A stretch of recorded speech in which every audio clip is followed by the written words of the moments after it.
Hello and welcome to a brand new episode of Dylan Knows, episode 527, A Hot Lava. And I'd like to welcome you to my show. It's been a crazy week. It's the week before Thanksgiving, and a lot of stuff happened. I was not expecting most of this stuff to happen, but it did, and we're going to talk about it. We're going to talk about Travis and Taylor. They are the big story of this week. After about a month out of the spotlight, they came back in a big way. We are going to do hot lava, volcano talk, volcano activity. We're going to do some Fortnite talk because they've done a whole bunch of crazy shit lately. We also got Sportsball, the Ravens, and football talking about stuff. We've also got all kinds of crazy stuff going on. We got trailers. We've got shows starting. We've got Rookie of the Year, Manager of the Year's name. We got baby orangutans. We've got Transformers crossed with the Universal Monsters. We've got cancellations. We've got meteor showers. We've got Jello shots. We've got Pokemon. We've got Percy Jackson. We've got all kinds of anniversaries. We've got the elite Joe Flacco to talk about, and Tyreek Hill talking about Fortnite. And Mars is going to disappear for 2 weeks. And Reebok is releasing some stuff. And Snickers and prequels and all kinds of crazy stuff. And welcome to this episode of Dylan Knows, episode 527, Hot Lava. I wanted to try something different. I think I've tried this before. This is Canada Dry's vanilla cream flavor.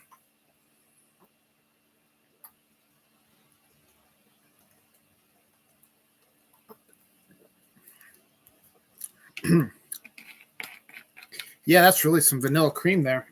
Interesting. Damn, that's a big burp. So how the hell are you, Meadows? Good to see y'all out there. It is 11:43 p.m. here, November 18th, 2023. It's my nephew Luke's 26th birthday today, so happy birthday to him. I got it in under the wire. I did text him earlier, so it's not like I said, fuck it, I'm not going to talk to him. My wife and son are camping with the Scouts this week. My daughter is home. We had a nice dinner out last night, but I thought we were going to watch a movie, but then she said she had to deal with some friend stuff. And she did, and then that was really about it. And then today she had to go up to, she wanted to watch some, she said maybe we'll watch some movies in the morning. We didn't. She had to go up, she didn't have to. She wanted to go up to where she worked this summer. They're having like a Thanksgiving, Friendsgiving sort of thing going on. I mean, it is the weekend before Thanksgiving. And so she went up there, and I thought I was going to have to pick her up, but I didn't. So her friend brought her back, and then she came back. We watched a couple movies that she hadn't seen yet. We missed our window for Halloween stuff, but she still wanted to watch some scary stuff. So we watched the Mothman Prophecies, which is actually ideal to talk about because Mothman week is this week, and we're going to talk about that here in a second. And we also watched Disturbing Behavior, which is a movie I've been trying to get her to watch for really long, and is a vastly underrated movie. If you've not seen it, you really need to check it out. It's a brisk 88 minutes long. Really good young cast. Came out in 98, I think, 98, 99, 98, I think. And it was part of the whole Scream bringing back, teen horror. And I know she did last summer, bringing back teen horror popularity. So all these films came out that had similar themes, and this just happened to fall into that window. But it wasn't about serial killers. It was about something completely different. It was directed by David Nutter, who was a director on the X-Files. Music was by Mark Snow, who also did music for the X-Files, which was happening at the time of the movie. Starred James Marsden, who played Cyclops in the X-Men a few years later after this movie. Katie Holmes and Nick Stahl, who were all really good. The amazing character actor Bruce Greenwood was in it. The amazing character actor William Sadler was in it. And the eerie Steve Reilsbach is in it as well. So it was a really good, entertaining film. I think a few of the other blue ribbons, I think one of them was on Beverly Hills 90210 at that time. So I think he played like the gay cousin or something like that. I'm not exactly sure, but yeah, so we did that. And so since we ended around 11:30, I decided, hey, I was going to possibly do the show tomorrow because there is no Ravens football tomorrow. The Ravens played on Thursday night. I was pessimistic they were going to beat the Bengals, and everybody picked the Bengals over the Ravens. The Ravens surprised everybody and beat them 34-20, so that's good. Now the Ravens have 10 days off. They don't play again till the 26th of November, which is the Sunday after Thanksgiving. By the way, Thanksgiving is now, let's see, it's Saturday, Sunday, Monday, Tuesday, Wednesday, Thursday, 5 days away, which means that I have my 4-day weekend coming up in 5 days, and I'm extraordinarily excited about that. Saturday, Sunday, Monday, Tuesday, Wednesday, Thursday. Yeah, 5 days. So that's going to be a lot of fun. My wife and son will be back tomorrow, but my son has to get a new phone. His battery is done. His phone kept shutting off, so it's time to get a new phone for him. And my wife and I are gonna have to push off getting our new phones to the spring now, but it's okay. It's our son. And then my daughter said she wouldn't mind learning how to drive again. We'll see if that actually comes to fruition or not. So we'll see what happens. Yeah, so that's about all that really went on this weekend for me. Tomorrow, the 19th, is actually going to be the 12th anniversary of my company, Hanover, moving from our old warehouse to the new one that we're in now.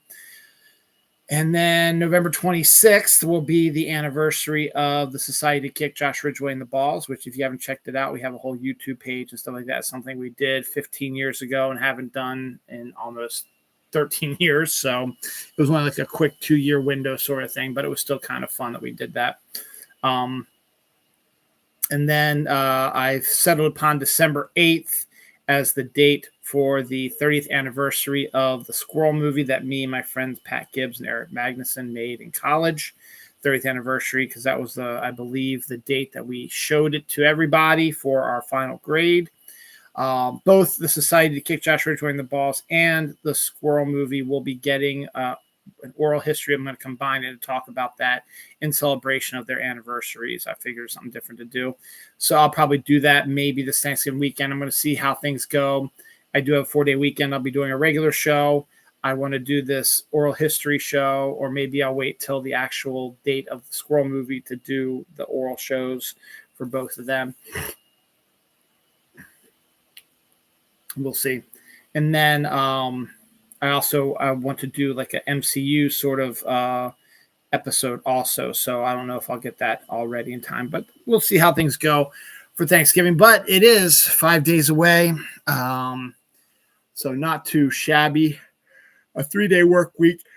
I could handle that, I think. 4-day weekend absolutely should happen all the time. So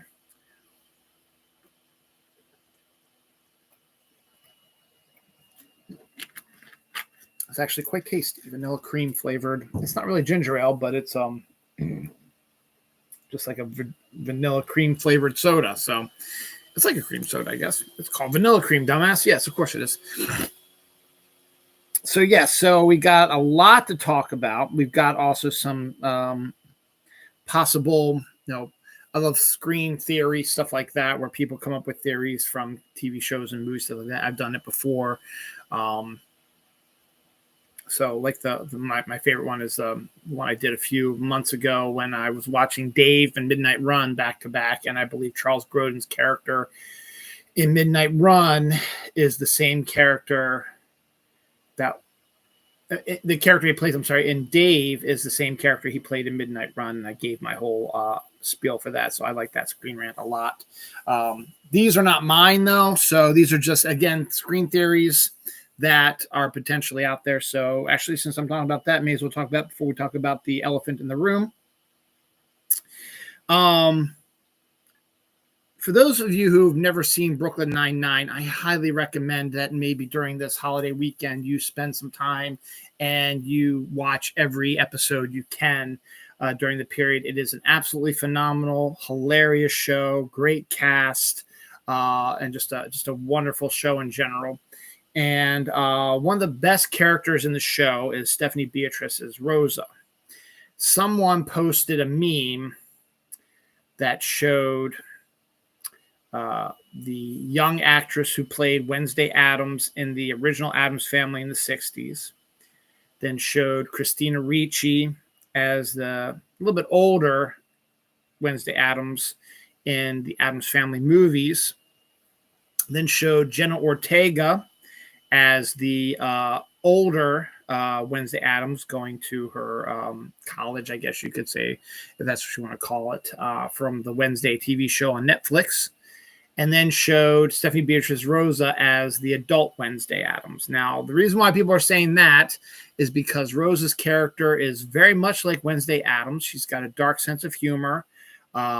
She is a fighter. She doesn't like people and touch and stuff like that.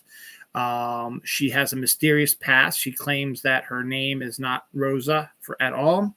And she has a similar same colored hair, sort of like that. And you think about it also, Jenna Ortega's slight Mexican in her, and Stephanie Beatriz is Mexican as well. I should say Spanish. No, she's Mexican, I guess. Spanish, one of those, whatever. But it's kind of a neat little theory. I think it's just a joke thing, because my theory is I think Rosa was a Black Widow just because of how she knows to do stuff, and she got out sort of like how Natasha did, and Florence Pugh's character as well. So there's that one. And then the other one is even more interesting. Last week I talked about the Ghostbusters Frozen Empire trailer, which is the sequel to Ghostbusters Afterlife, bringing back the characters from the Ghostbusters Afterlife thing. And I did not recall seeing this in the trailer because a lot of stuff got thrown at you in the trailer.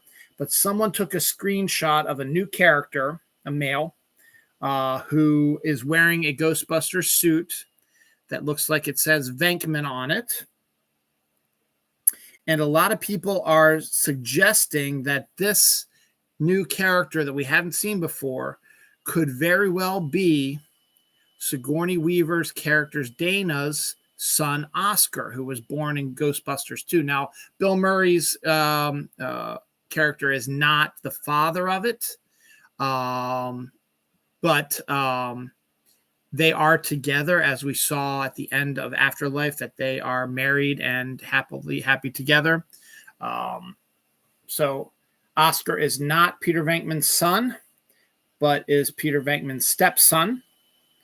And there's a very good possibility that the father is not in the picture, because we don't see the father in Ghostbusters 2, particularly when all that evil shit happens to Oscar when he's a baby.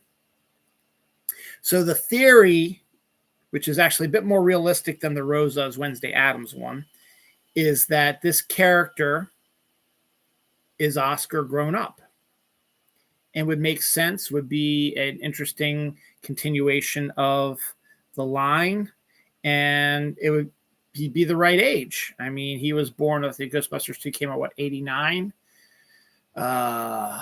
88, something like that. So late 80s. So he was a baby then. We're looking at 88, 98. Actually, let's look at 89, because that's how old Taylor and Travis are.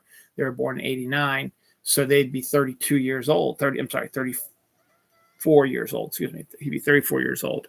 So the character might be looked a little younger than Oscar did, but would be at that age of 34. But,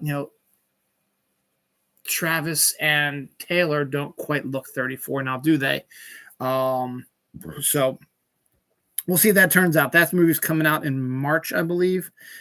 So we'll find out for sure if that is indeed the case. I might take a look at that trailer again, see if I can find that shot. But apparently they paused it, and he is wearing a Ghostbuster shirt. You can't really see, it's kind of folded up, but the last letters appear to be A-N for Venkman. So we'll see what happens about that. Before I get into the other stuff, the big story, which I got a lot to talk about here. I know the Swifties are waiting patiently 14 minutes into my show. Let's talk about the reason why I called the episode Hot Lava. Not just because of the Travis Taylor stuff, because of the hotness with that, but we'll talk about it in a second. But due to this week, there's been a massive amount of volcanic activity.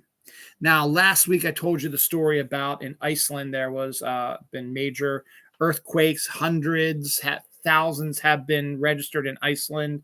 Smoke has been creeping out of a fissure in the middle of this town, and Iceland's taking it seriously. They've removed everybody from that town and from the surrounding area, expecting a eruption very soon. It is a active volcano area, and Iceland does have active volcanoes. Nothing has happened yet. It's just building to crescendo, but it could be this week. It could be next month. It could be next year. Who knows? But it's something at some time. Something's going to give, and there's going to be a massive volcanic eruption in Iceland. But before we get to that, just the pure activity that's been going on in Iceland. As I told you, the earthquakes and the smoke and the fissure and all that stuff. But what is also really interesting about what happened early this week was there was also a volcano that erupted, for real, an actual one that erupted in Mexico.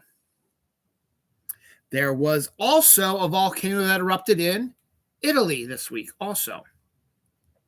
And last week, I also told you the story about how a volcano created a new island in a Japanese archipelago, whatever you want to call it. So there is an insane amount of volcanic activity currently running through the earth at this moment right now. Don't know if it's all coincidental or if it's building to something big. We won't know, but we shall see. But I thought that would be kind of an interesting topic to talk about, since that was the big story at the beginning of the week, one of the big stories. And I also talked about Sydney Sweeney, the luscious, gorgeous, in my eyes, probably one of the sexiest women out there right now, who's way out of my league and is at least 30 years younger than I am. So this is just a horny old man looking at her gorgeous pictures. Now, she's hugely, she got famous by doing the TV show Euphoria along with Zendaya. And she's done a couple of little movies, but the main thing is she's doing lots of modeling, so because she is a sexy, sexy lady. And she's about ready to have herself a time here. Because she's about to have a moment is the proper phrasing for it. Last week, actually maybe it was a couple weeks ago, I talked about a trailer for her rom-com coming up here. I forget what it's called right now, but it's coming up in December, I believe. They released a brand new trailer. They've been going back to reshoot some stuff now that the strike is over. So I don't think it's going to hit its December window. I would recommend sending it to February, but that might be a bad idea. It makes sense because it's a rom-com, but it might be a bad idea to send it on Valentine's Day of next year, because next Valentine's Day, Madam Web is coming out, and we got the first trailer for that. Fox's new Spider-Man-esque movie with a cast of gorgeous, sexy ladies. Dakota Johnson and Sydney Sweeney's in there as well, and I forget the other two actors, but they are very sexy. And the first trailer for that came out, and it is crazy Spider-Man goodness.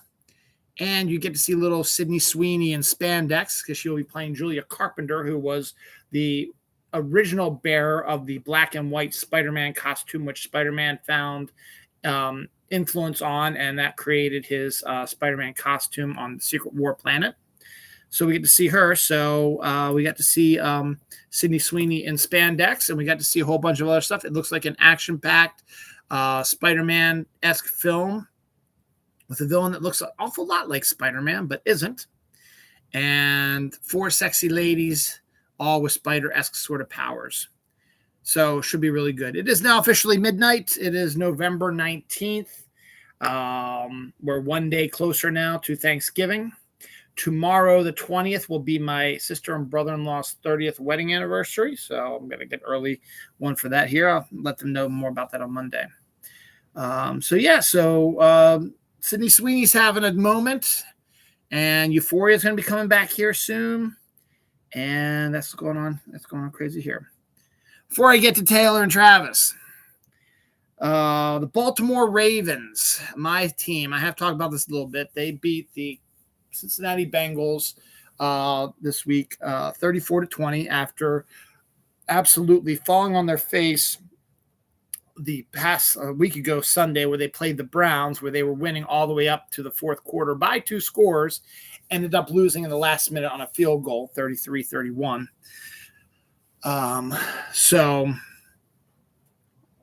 That was kind of bad news, but the Ravens they came out flat, but they really got into a rhythm in the second half, got their running game going, got a huge 100-plus receiving game from OBJ, Odell Beckham Jr., who left the game with a slight injury to his shoulder, but he should be okay.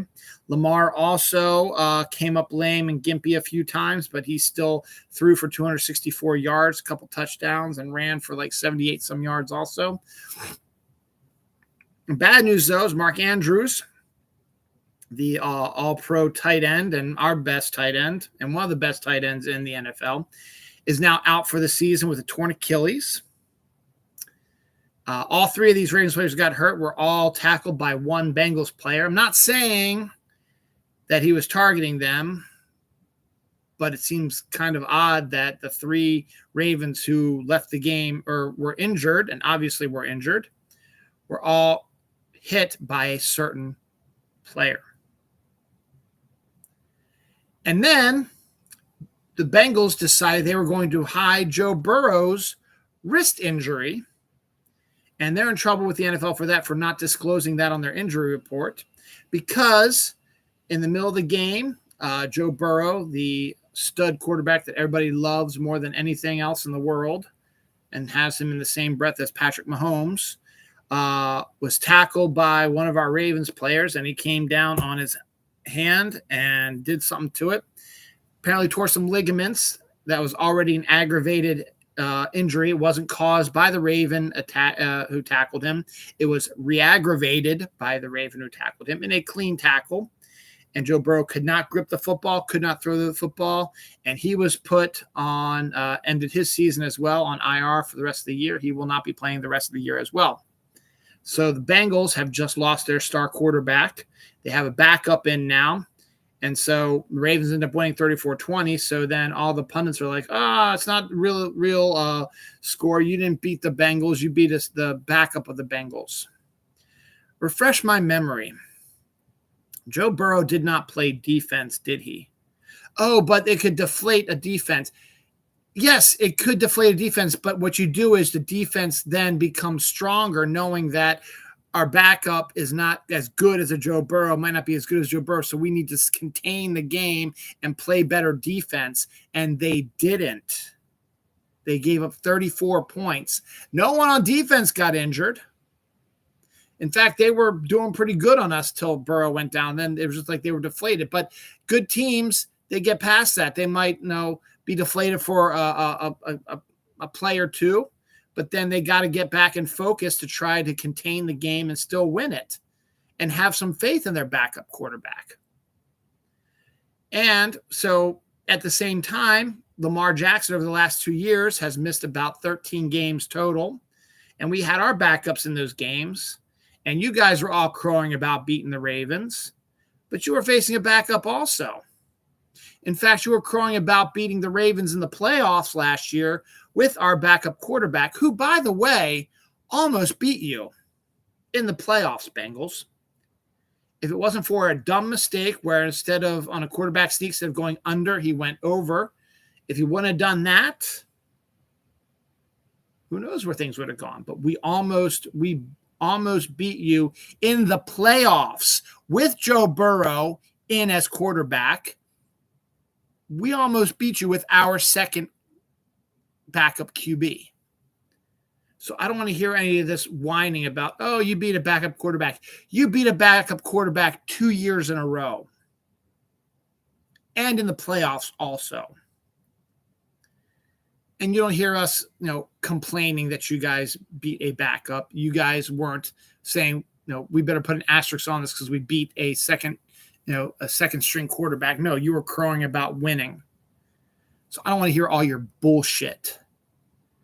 And on top of that, also, what makes the Browns game on that Sunday even worse, besides giving up the 14-point game or lead, was their quarterback, Deshaun Watson, is now also out for the season because he got injured twice against us and was still playing and still beat us, but was put on IR this week as well.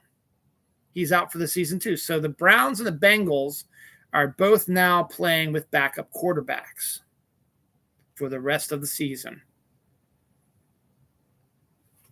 I don't want to hear any of your bitching and moaning because you played a backup quarterback the last 2 years. You beat us. You beat a backup quarterback those 2 years, particularly in the playoffs as well. As I said, you should have beaten us. And you're crowing about how great you are back then. But now you're whining, oh, you beat a backup quarterback. Again, let me reiterate, did he play defense? No, he's the offensive guy. Stop talking this shit, dumbasses. Before we get to Travis and Taylor, one more thing. Fortnite had a new update on Thursday to this boring-ass OG mini season, which I'm still find absolutely boring and is kowtowing to the nostalgic people. And unfortunately, it's doing extraordinarily well. So I can only imagine what's going through the people of Niantic's head is like, oh, we should keep doing this. No, you shouldn't. Keep moving forward. But that's besides the point. They had an update on Thursday. And the last 2 days I haven't been playing because of all the shit I've been reading about how there's been all kinds of technical issues with the game since they did this new update. Now, I played some this morning, and it worked fine. But they had some issues there. They've also instituted a ratings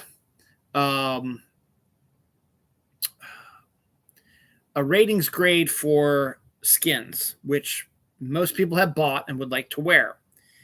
And now they're saying that, they're going to be rating certain events. And if you are wearing a skin that you purchased with your own money that does not fit into the ratings window, you will not be allowed to use that skin.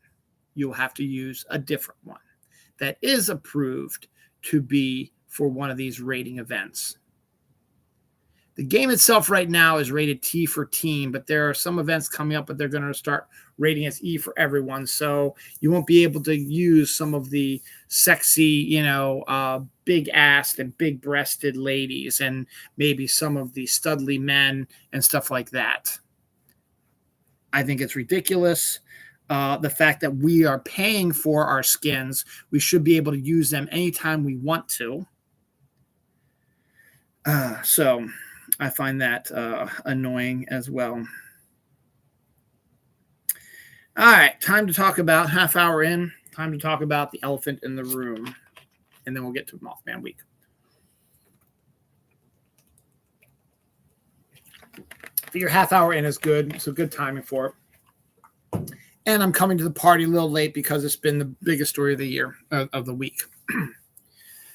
About a month or so ago, maybe 2 months, the internet was taken by storm when Taylor Swift, the most successful female pop star in the world at this moment, worth over $1 billion, who had just previous to this sequence have gotten a bunch of her fans to sign up to vote, and she's a Democrat, which is pissing off the Republicans.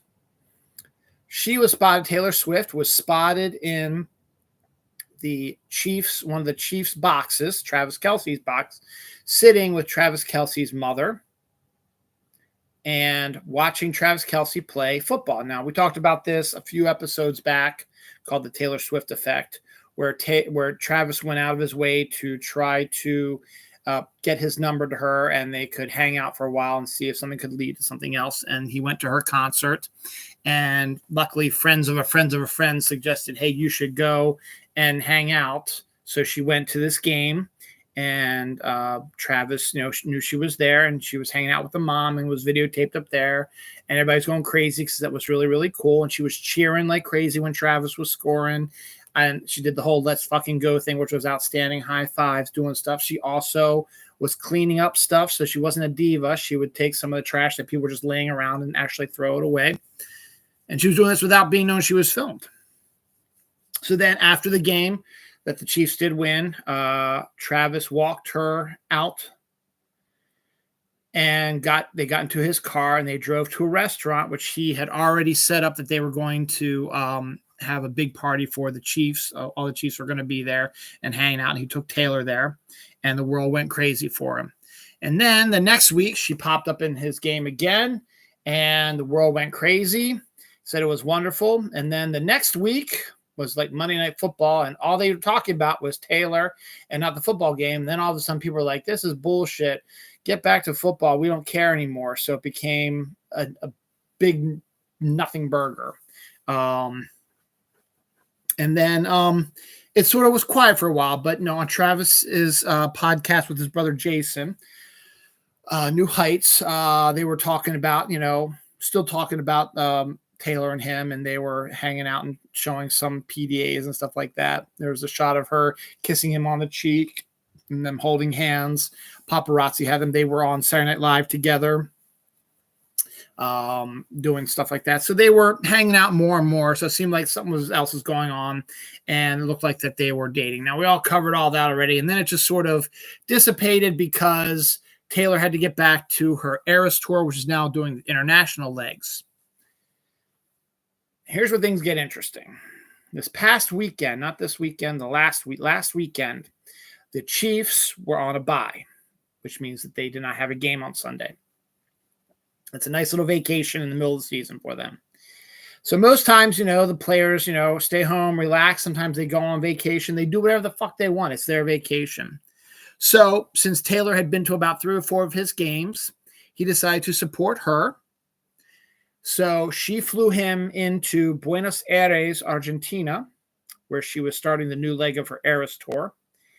And the first concert was postponed due to thunder and lightning and rain.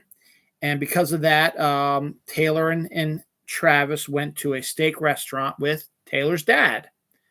And so Travis met Taylor's dad. Now, Taylor had already met Travis's mom and dad at 2 separate games because they're divorced.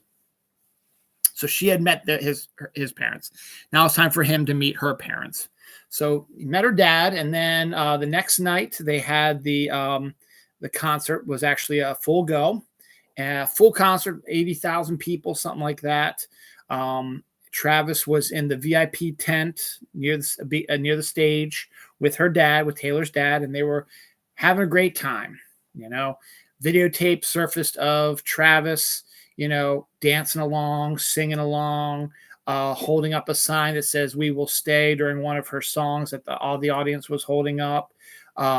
He was blowing her kisses, waving at her, dancing, all kinds of stuff. And then videotape of the concert was popping up that during various different songs, you could see her looking over the VIP tent, blank space. She has a line that says, I don't like the player. I like to play the game, or if you don't like the player, don't play the game, something like that. She pointed him when she said player.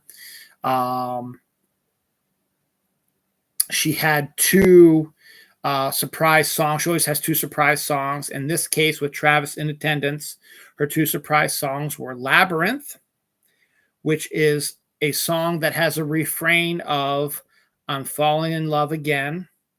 I'm falling in love again," over and over again.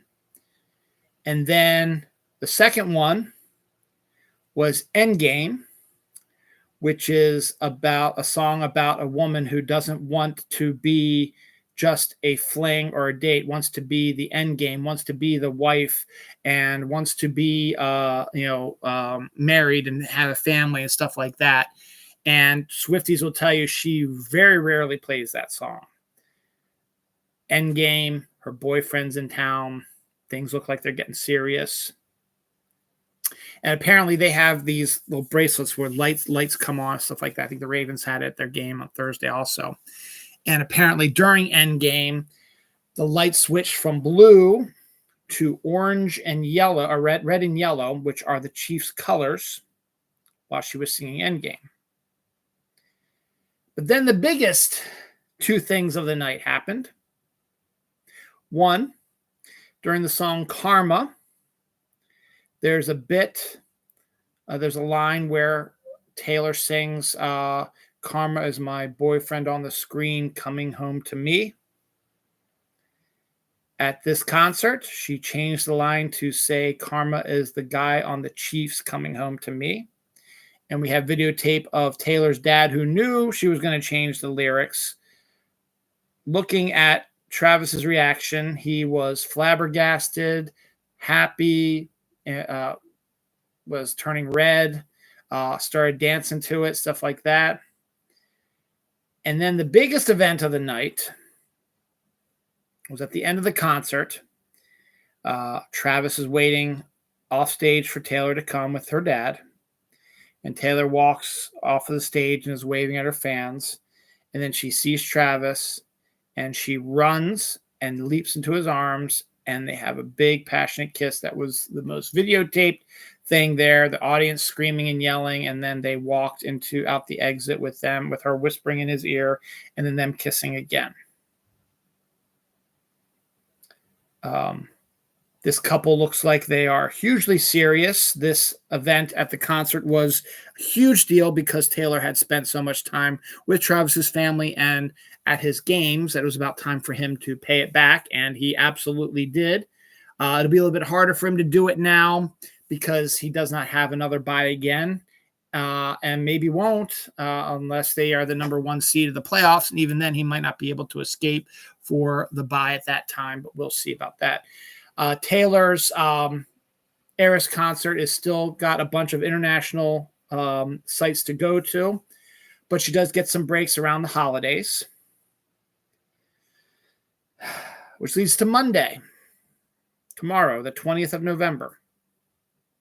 Monday Night Football to end Week 11 is a rematch of last year's Super Bowl, where the Philadelphia Eagles, that coincidentally Travis's older brother Jason is the center for, will be going to Kansas City to play Travis, Patrick Mahomes, on a Monday night game. Oh, it gets even more interesting. So Jason's there because he's playing they're playing. Both teams are coming off a bye. Both teams are the best in their division. So it's going to be a huge game, big game. And Taylor has concerts this weekend, I think.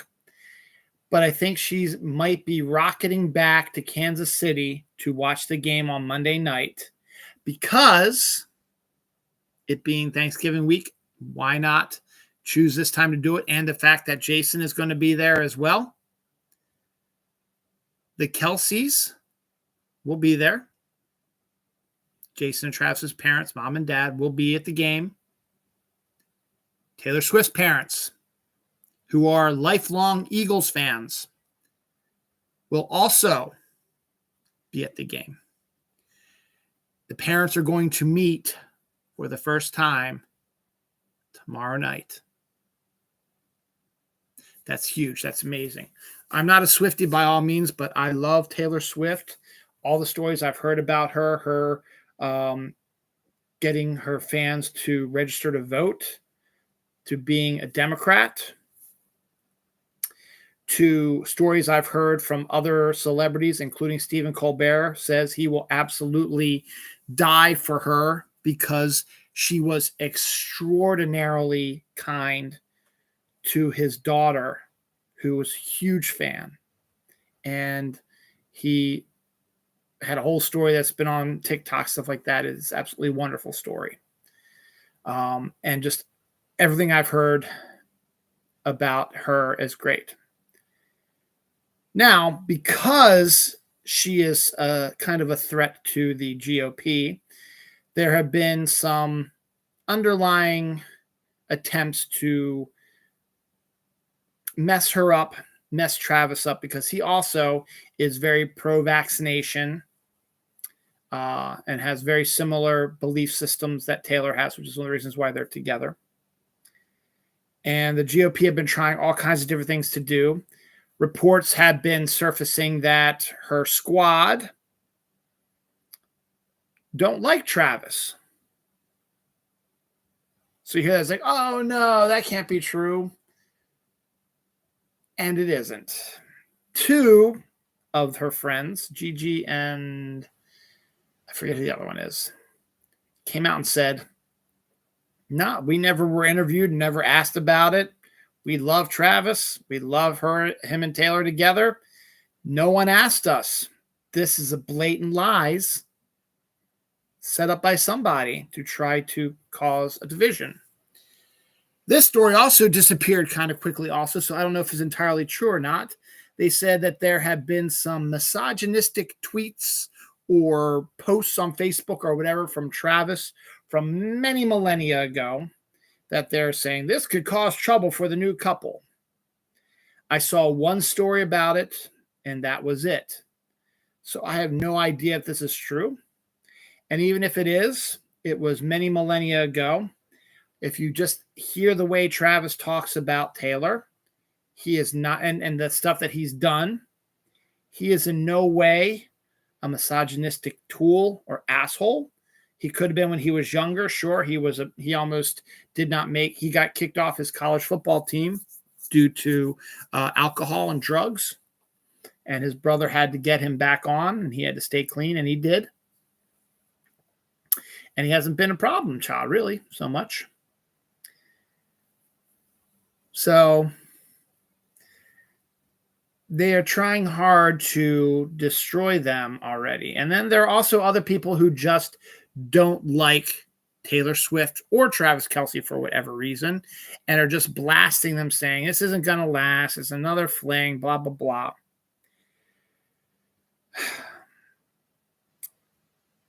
Another thing that's pissing me off is the comments that this is all a PR stunt. Why on earth would these two need a PR stunt? Taylor Swift is the most popular, most bestest musician in the world right now. She just became worth over $1 billion. Travis Kelce is considered to be the best tight end in the NFL. He will probably be enshrined in Canton 5 years after he retires. They are the same age, about 3-month difference. Taylor's birthday is December 13th. Travis's was sometime in September or October, one of those two. There's only a 2-3 month window between them. They are the same age. They have similar belief systems from what I've heard. He treats her like a lady very well, opens doors for her, holds her hand, supports her. She in turn supports him, is not a diva, is a woman of the people. And I just find it crazy, these people who believe that, it's a PR stunt. What on earth would either of them get out of it being a PR stunt? The kissing, the canoodling, the Travis showing up to his team's hotel in the morning after spending the night at Taylor's house. Oh, I guarantee you they boned. They boned a lot, probably. Why can't two people who are single, who are looking to be happy, but also looking to be in their careers and stick with their careers and have somebody support them, how can that be a PR stunt? What is the end game for the PR stunt? Why would they need to do this for a PR stunt? Travis Kelce's gay? No, he's not. He's not. No, he's no fucking way. They've interviewed his ex-girlfriends. He did like a game show where he tried to find a bride. He's not a closeted dude. I'm sorry. He's stylish, yeah, and he's well kept together, but he is not stylish. I mean, he's not gay. Taylor needs to, wants to be happy. So why would you fake being happy?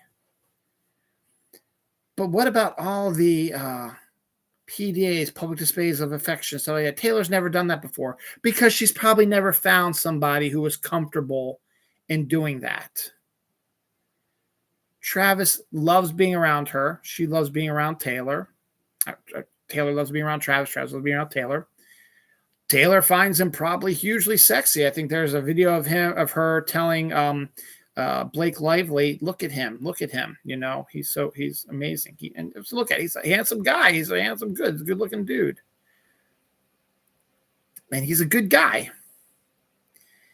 And he can protect Taylor. Yes, she has bodyguards. Travis Kelce's a fucking tight end.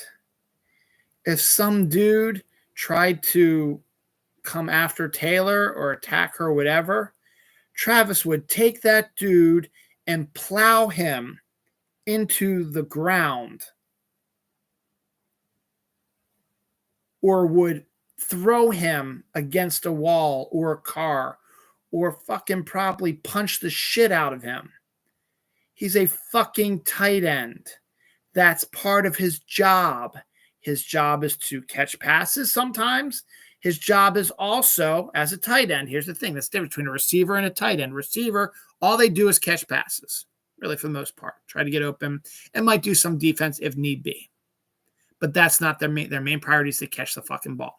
A tight end, their main job is to be a defender, to be an extra person to hold the opposing team's defense from getting on to the quarterback, unless it is a tight end play that's been scripted. And that's their job, to catch the fucking football. But Travis Kelce, considered to be the best tight end in football, his first job is to hold off defenders who weigh as much as he does, are as strong as he is, and keep them at bay. Are you telling me that if some dude who is not a football player tries to come after Taylor, that Travis is not going to be able to take this dude out? He could probably take this dude out without even breaking a sweat. Guy's coming running, he just grabs him and just goes bam, like that. One arm, probably. He's a fun guy. He's stylish. He's way into her. He made the first move, and a lot of the Swifties and people who are, been following Taylor's career for a long time say that that's one of the reasons why she is all in on this, why she's doing all these PDAs, because she's never had a guy be like the forceful one, the one that is going after her. She was always going after him. And her last boyfriend she had for 3 years, Joe something or other, it seemed like did not want to be in the spotlight, did not want to be seen with her, was not showing PDAs in public. And Taylor probably wants that kind of stuff. She wants a normal life. And let's also look at the elephant in the room. They're both 34 years old. Well, Taylor will be 34 in December. It's not a myth. It's true. You can still have kids when you're 40. But it gets a little bit more difficult for the mother when she's in her 40s to carry a child. It's possible. Absolutely, it's possible. In fact, there's someone who had one in her 50s, but is extraordinarily dangerous. Taylor has been in the business for 20-some years now. And she is the biggest pop star in the world. And everyone jokes about how all her albums are autobiographical, how they're all, a lot of different songs are about breakups and about her former boyfriend, stuff like that. She's had a lot of boyfriends. Now she wants to settle down and start a family before it's too late. 34, as I said, still young, but time is starting to tick away a little bit for her. And for Travis, let's be clear about that too. There was a clip from his New Heights podcast with his brother Jason, where they were talking to Jason's wife, Kylie. And Jason was talking about how, he felt when he first saw Kylie and, fireworks and the spotlight as an angel and stuff like that. And this wasn't Travis being acting or whatever. He desperately wants to be in love. He desperately wants to have a family and be married. The Kelseys are a huge family group, family. They're family first. Jason and Kylie have 3 children.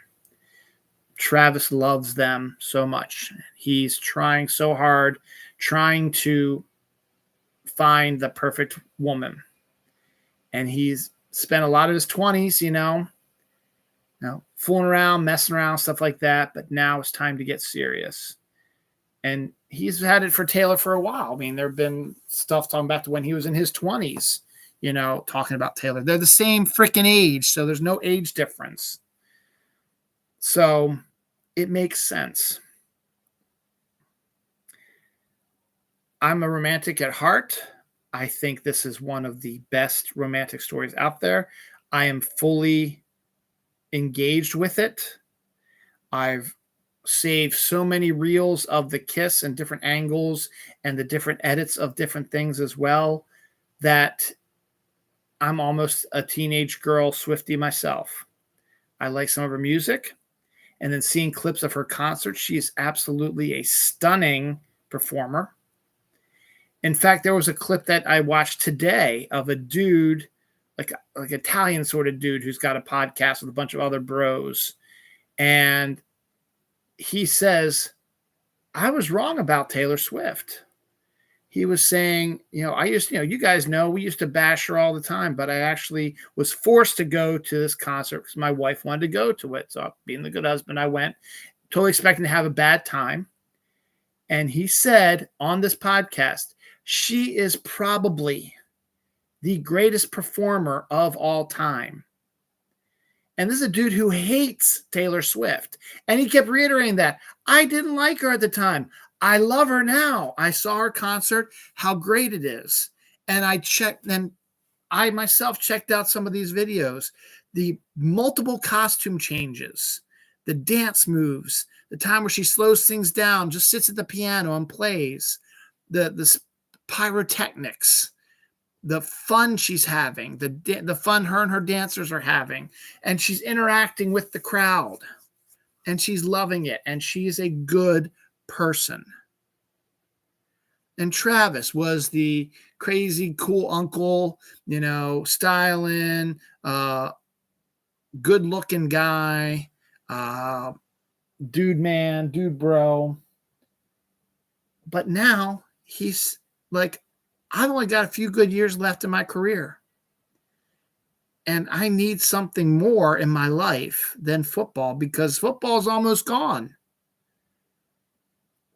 So what next? Jason's got 3 kids. He can be full-time dad. And this works out because Taylor can keep performing for as long as she wants to. So now he can become tour husband. He doesn't have to go on every tour, but he wants to be with his wife. He'll go, and he enjoys her music. You can see it, how much he enjoys her music. And hell, if they do get married, they do have kids, what's that songwriting going to be like? Talking about family and love and children and her husband. That would be amazing songs that you would probably want to see all the time. Of course, if they did have kids, Travis would, take them to see their mom. And Taylor wouldn't want to be away from them for too long. So she might not tour as much. And they can grow old and be happy together. And why does that make you angry? It doesn't make any sense to me whatsoever. See, I was going to make sure I covered everything. I covered everything here, I think, to do. Yeah.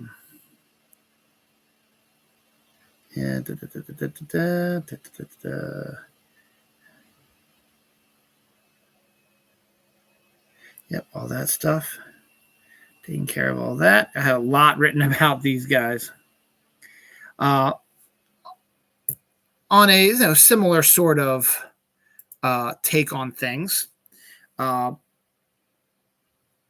Mahomes' wife, Brittany Mahomes, has had her problems with the spotlight, stuff like that. But there was shots of her and Taylor, now best friends. They had a little touchdown celebration thing that they created together. And Brittany has gone out with her squad and hung out with her friends.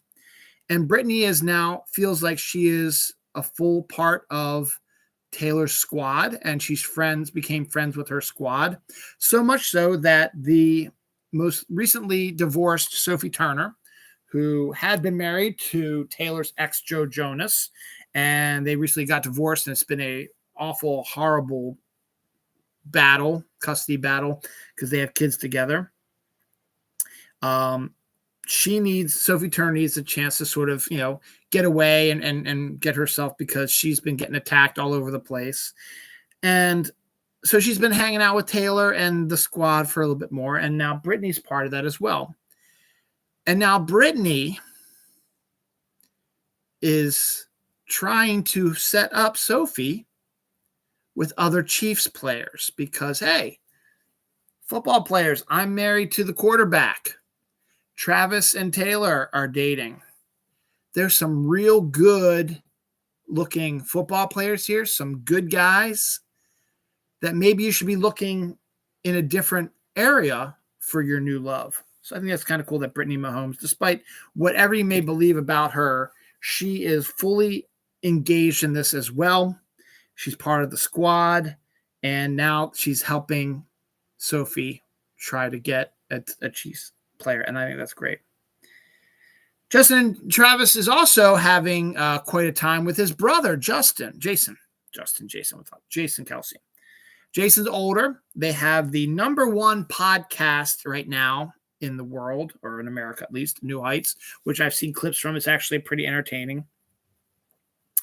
Every year, the Philadelphia Eagles, they do a Christmas album that they sell, and the money goes to charity. This year, they decided to do a song. Jason decided that, he might have to bring in a non-Eagle into the album because they want to try something different. So he invited Travis, and actually the other members of the Eagles said, hey, you should sing this with Travis. It's a song called Fairy Tale in Philly, which is based on a song that is out there, was in the Guardians of the Galaxy holiday special. I can't remember the name of it right now. The Pogues sang it.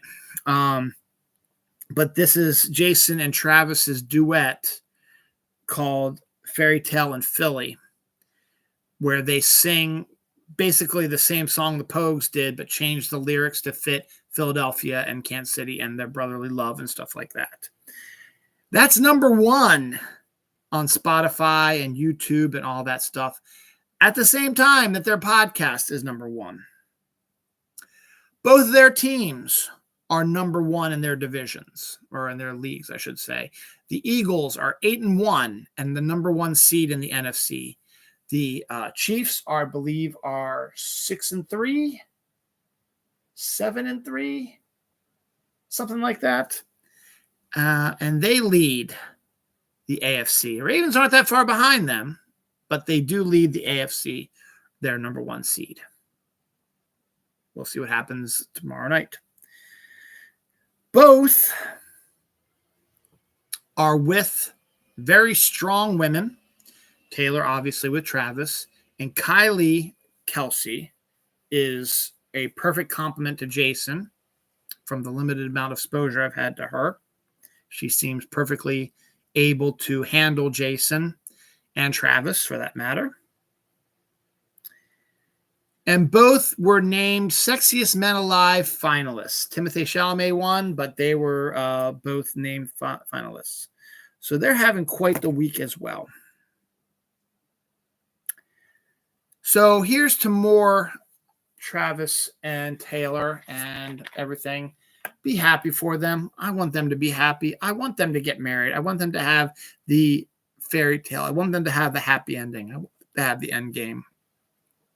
They both seem like good people. They both seem like they deserve it. They both want it. They both have had discussions about it. All everyone's been saying is that they have a plan in place. They know they each have they each build everybody up on their careers. They know one person's not going to say, you're going to have to cut back on this or cut back on that. They build each other up. They are a perfect match, despite what everybody is saying.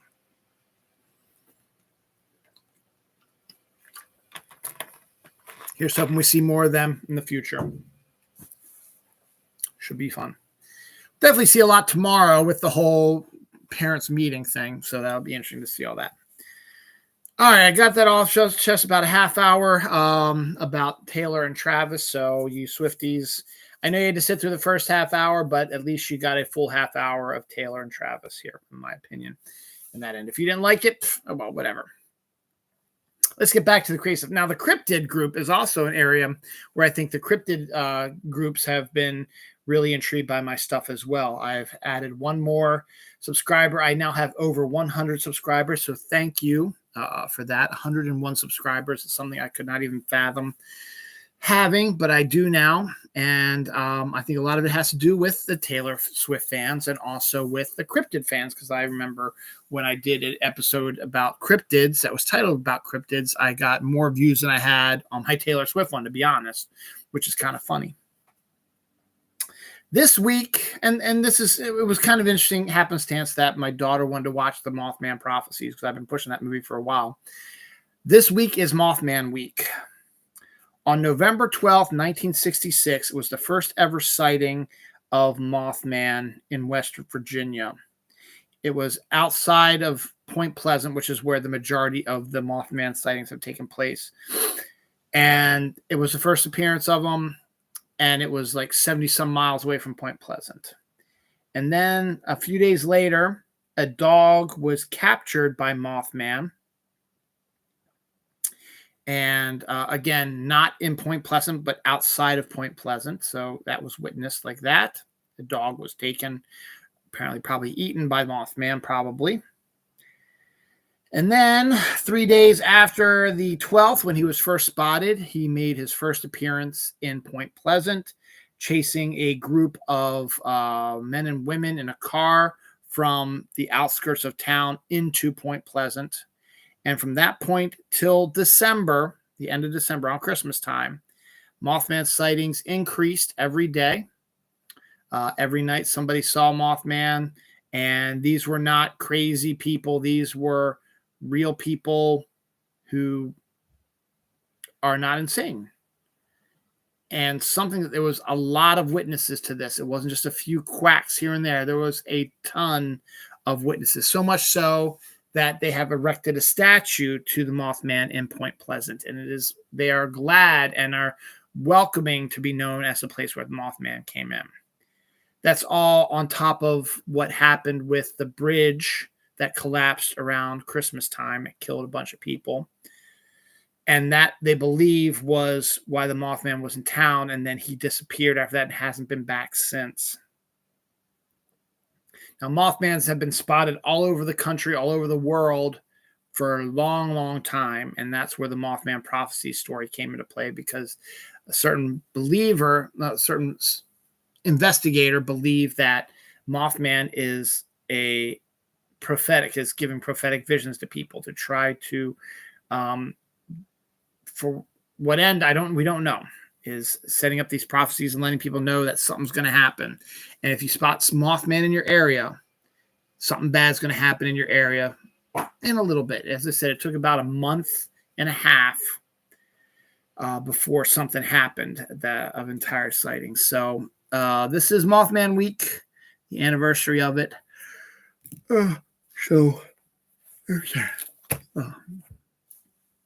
Now, an hour and 4 minutes in, we're getting into our nitty gritty stuff.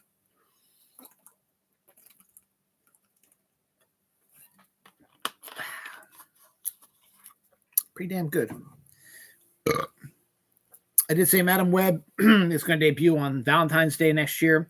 The Dune movie has been moved up to March 1st, and The Fall Guy has been moved from April to May 3rd, considering there's going to be no Marvel movie coming out that weekend. It makes sense to be the movie that kicks off the summer season. So go knock yourself out.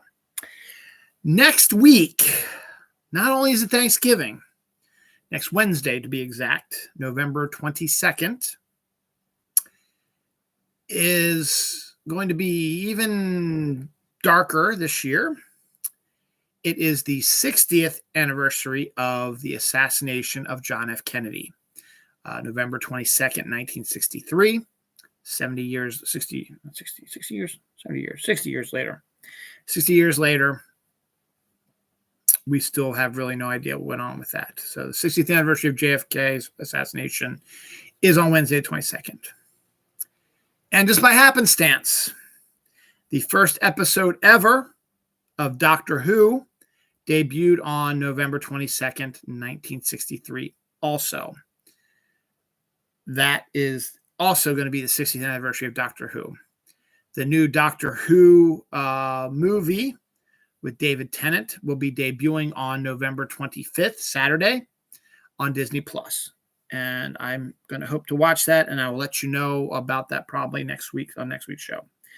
I mention this because Tubi, one of these free things on your smart TVs now, has just released all the early Doctor Who episodes on their site. So if you want to watch the early Doctor Who TV shows, you can now on Tubi. Percy Jackson is the next big show for Disney Plus, due out on December 20th. 2 episodes of that. A new trailer was released this week to show more action and more involvement, and it still looks really, really good. This week also, actually on Saturday, was the date to get your passes, or badges, I'm sure that's what they call them, for 2024's San Diego Comic-Con. They sold out within a few hours. Every badge has been sold for San Diego Comic-Con 2024. I guess that's good. Joe Flacco, elite Joe Flacco, former Ravens quarterback who went to Denver, was the starter there, didn't do much, then got dropped, and he went to the Jets, was a backup there, played, started a few games there, was a backup, and then he got dropped when Aaron Rodgers came into the Jets, and now he's just sort of been lingering around. Well, now with the Browns having an issue at quarterback, Joe Flacco was spotted this week trying out for the Browns, so it's a possibility that Joe Flacco may be back in the league, and this time wearing the Cleveland Browns colors, a team that he always did extraordinarily well against. So we'll see what happens. Venom 3 has started shooting again now that the SAG-AFTRA strike is now over. Productions are starting up now. We talked about some of them last week. Officially this week, Venom 3 has started filming again, as has Beetlejuice 2. They have resumed filming as well. So they are still going to try to make their dates of next year, because they're not due out till the fall of next year. Both of those movies are not due out till then. Some comic news is Gail Simone, one of the best comic book writers out there, the new writer of the X-Men. For the last 4 or 5 years, the X-Men have been having a multi-layered story going on. Well, it's getting wrapped up by Jonathan Hickman now, and Gail Simone is rumored to have taken over the new era of X-Men, and the reason that rumor has arrived was the fact that Free Comic Book Day will be May 4th, and they've already started talking about what books will be available for Free Comic Book Day already, so that the retailers can start getting into the idea of what the theme is going to sort of be.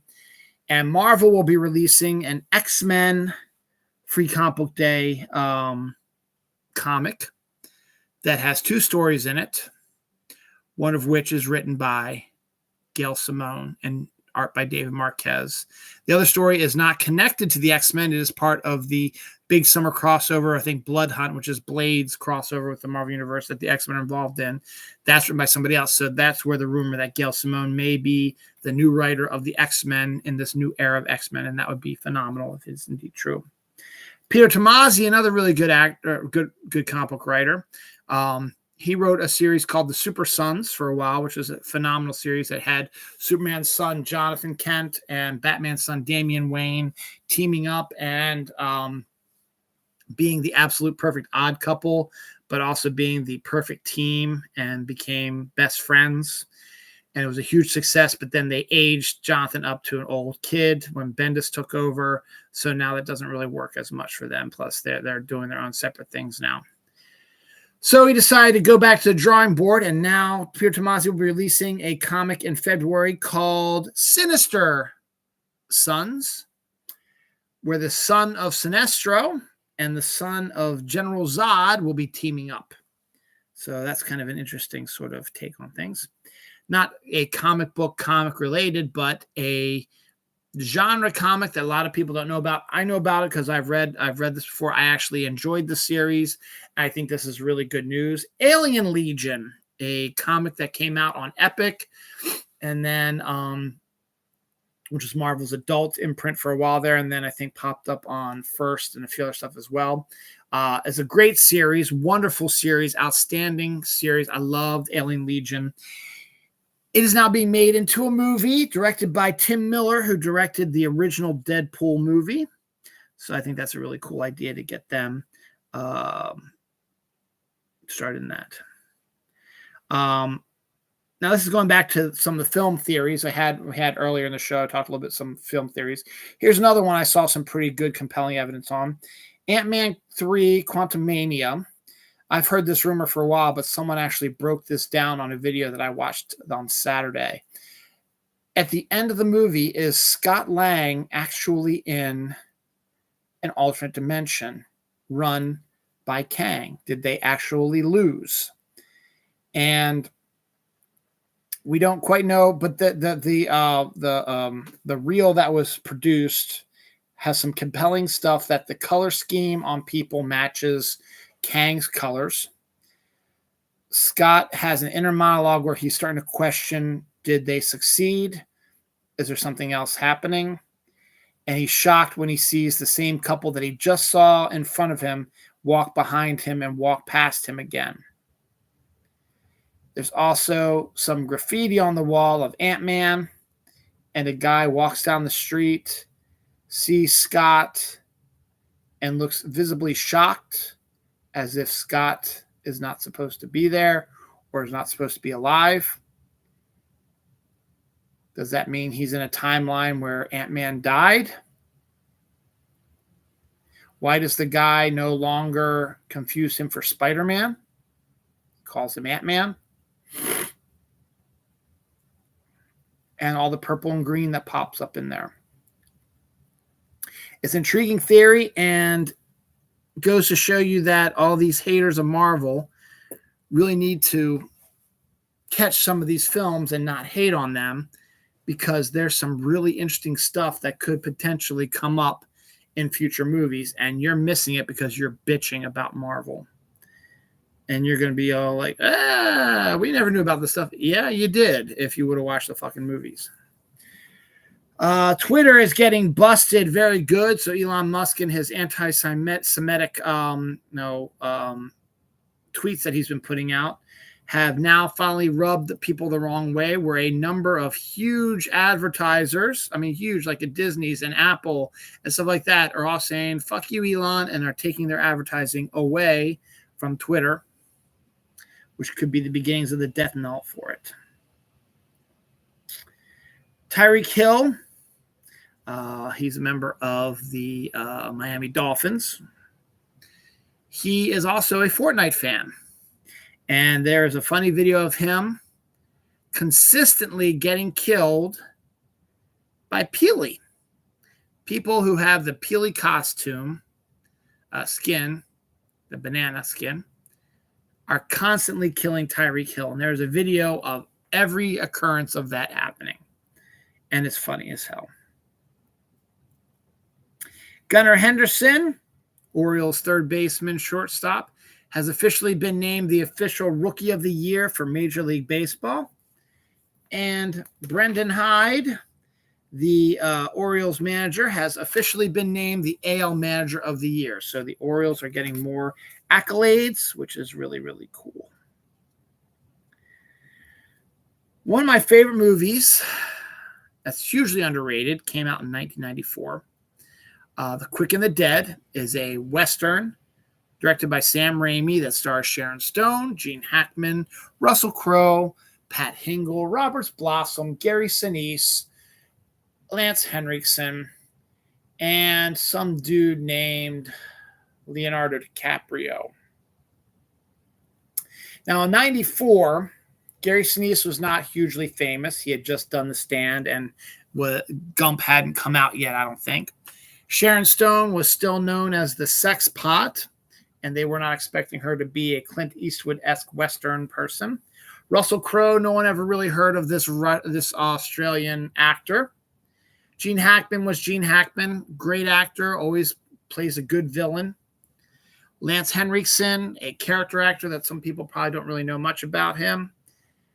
Robert Blossoms, Pat Hingle, also all character actors. And Leonardo DiCaprio, who had not done William Shakespeare's Romeo and Juliet or Titanic yet, was starting to rise a little bit, but was not the huge star that he was before. Sharon Stone was producer on The Quick and the Dead, and directed by Sam Raimi. And she wanted Leonardo DiCaprio, but the production, not Sam Raimi, I think the production said no.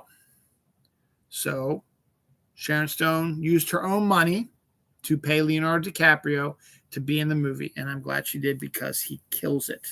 It's a great movie. If you have not seen it, absolutely check it out. Snickers, ready-to-drink iced coffees. I think I've talked about that before. Is now a thing now, so you can check that out as well. Coffee Mate, which does a lot of good coffee creamers, has a new one coming out here soon. It is Eggo waffle flavor with a maple syrupy sort of flavor to the coffee creamer. That could be a very interesting one. Dunkin's has a spiced cookie coffee now for the holidays, so that could be a good one for them as well. What If Season 2, the animated series on Disney Plus that takes the What If stories, released a brand new trailer with 9 new episodes coming out on December 22nd. It was popular enough that a second season was created, but it got people thinking also is that, hey, what other franchise does Disney own? Star Wars. Why don't we do a potentially What If Star Wars series? Well, it is a rumor that has just started floating around that there will be a What If Star Wars series. The first main one being is what if Anakin Skywalker did not die, actually beat Obi-Wan Kenobi and went on to become the Emperor of the Dark Sith, of the Sith. So, excuse me. So that is pretty interesting too. Sorry about that.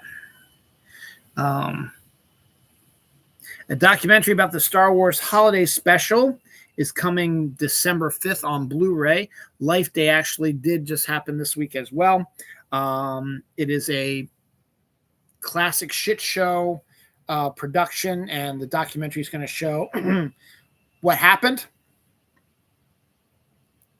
I don't like Seth MacFarlane very much. I did not like the Ted movies about the talking teddy bear, but a lot of people did, and a prequel to Ted is going to be released on January 11th, 2024 on Peacock. It is a TV show. Seth MacFarlane returns as the voice of Ted, but we get a younger Mark Wahlberg's character as how they have the adventures they had when they were younger.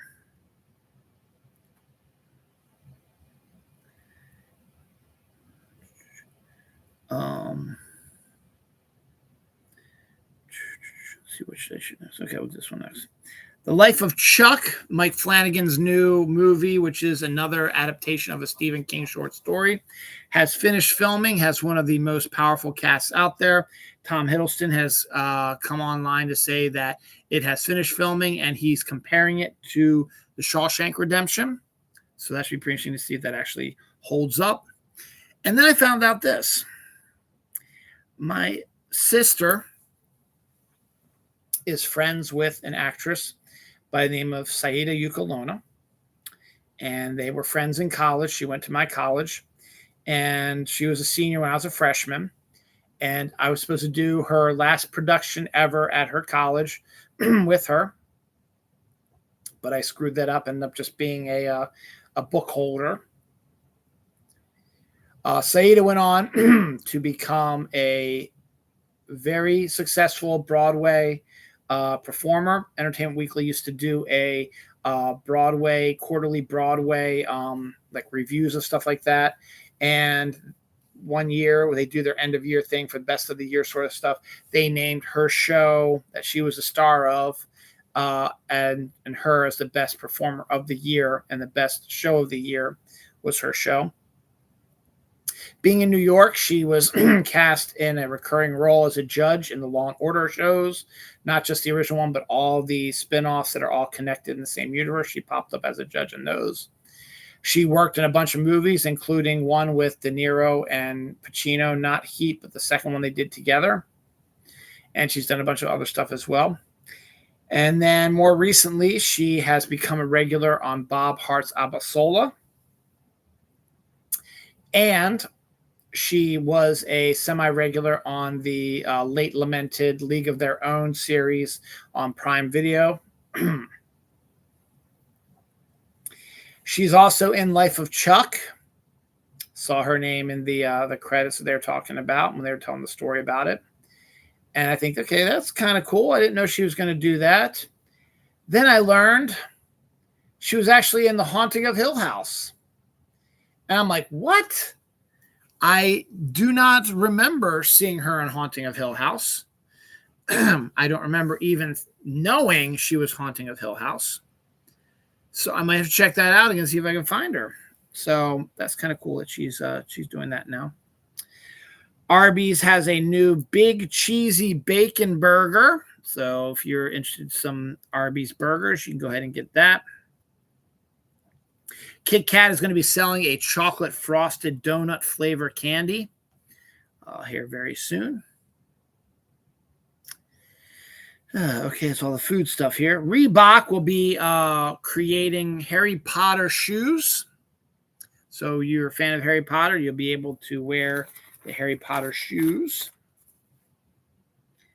A hawk swoops down to grab, this is on videotape, swoops down to grab a bunny, but a young deer comes and saves the day. The hawk gets nothing, and the deer saves the bunny. Baltimore ranks 4th in the United States for millennials living with parents. There's nothing wrong with living with your parents, but they just wanted to mention that in a study. Mars will now be behind the sun for 2 weeks in the orbit of the planets like that. Eventually it does happen. I think I forget what it's called. It's called occultation or something like that, but it's on the other side of the sun. So we will not be able to see Mars for the next 2 weeks. It's still there. We just won't be able to see it. Now the talk of the Malaysian airplane that disappeared about, I guess, I don't know, 10 some years ago. They did a documentary series on Netflix about it, and there's still all kinds of theories and conspiracy theories about it and all kinds of stuff. I mean, they claim that it was carrying weapons, that it actually was discovered fallen into the bay there where it was supposed to have fallen if it had a failure, but other people say they don't see it. Parts of it have been discovered all over the world, and they don't match quite, where the currents go, because they say if it landed this one spot, they should all go to this one area and not into these separate areas that they've had them pop up before. There's all kinds of conspiracy theories. Now here's the newest one that has video attached to it. Apparently this one has video of Malaysian airplanes, the Malaysian airline, being surrounded by 3 mini UFOs that are rotating around it. and then all of a sudden it flashes out of existence.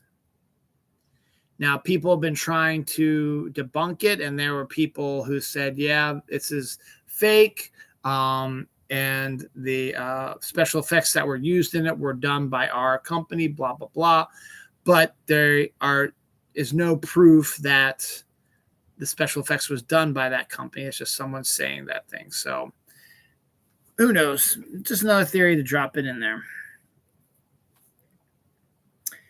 Anniversaries, November 18th, 1985, Calvin and Hobbes, the iconic cartoon strip, debuted.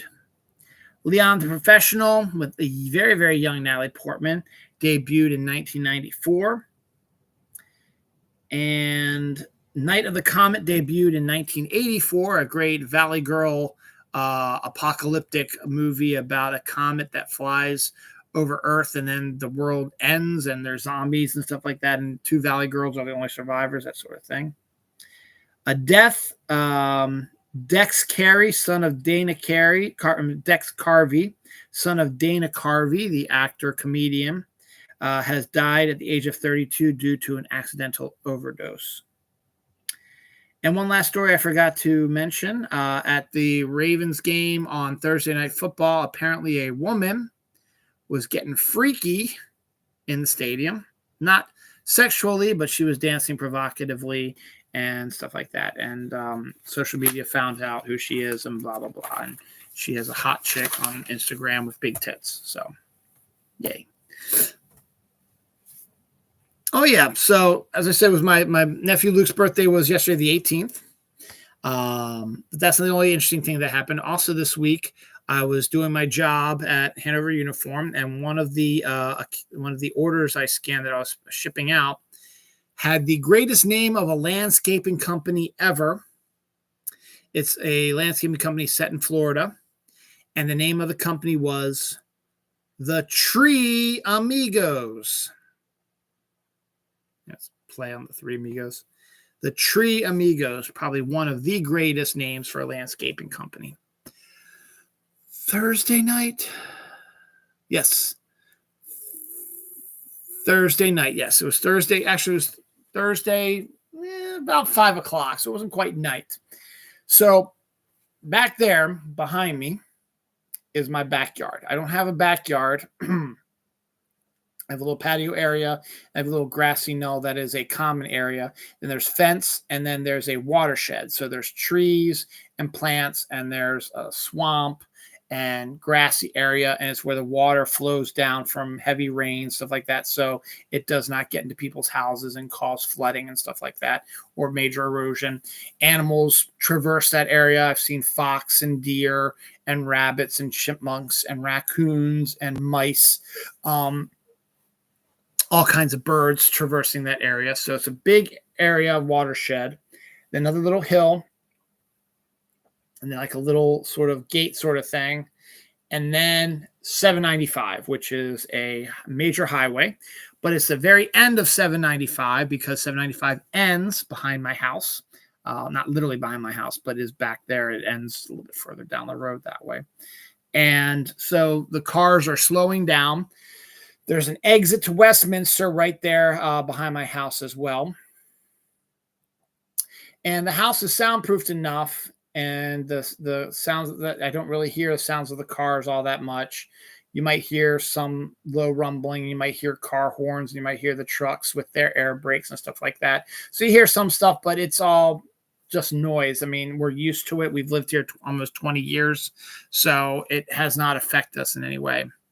But one of the interesting things that we actually, interesting in an interesting way that we were able to do is we can hear car crashes if there's one right outside, as there was on Thursday. So I'm sitting on my sofa just doing my social media thing, and I hear a screech and then a multiple booms. And I knew in that instant that a car accident had occurred.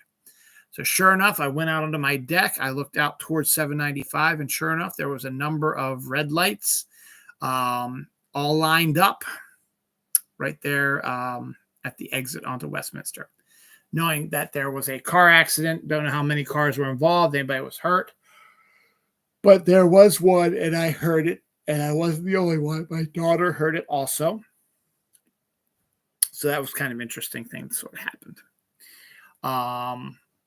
And then later on, we heard the sirens to the ambulances and the fire and all that stuff showing up there as well. Now, what's interesting is that my nephew Luke was born on November 18th, 1997. He's 26 years old. A Massachusetts fifth grader put a message in a bottle in 1997, sometime it wasn't necessarily around his birthday, but it was in 1997. 26 years later, it was discovered in France. So I thought that was kind of a neat little connection to my nephew, even though not really kind of a connection to it. Grimace had a big deal on TikTok during the summer with a Grimace shake, but now you can get your Grimace Crocs are now a thing you can get also. A lost toolbox from a spacewalk from the ISS was spotted orbiting the Earth from a telescope. So a telescope was looking up and noticed a weird thing floating in the sky way up in space, and were able to see that it was a toolbox. And then NASA released a thing that, yes, a toolbox was dropped during a spacewalk and is now currently orbiting the Earth. I think that's kind of cool.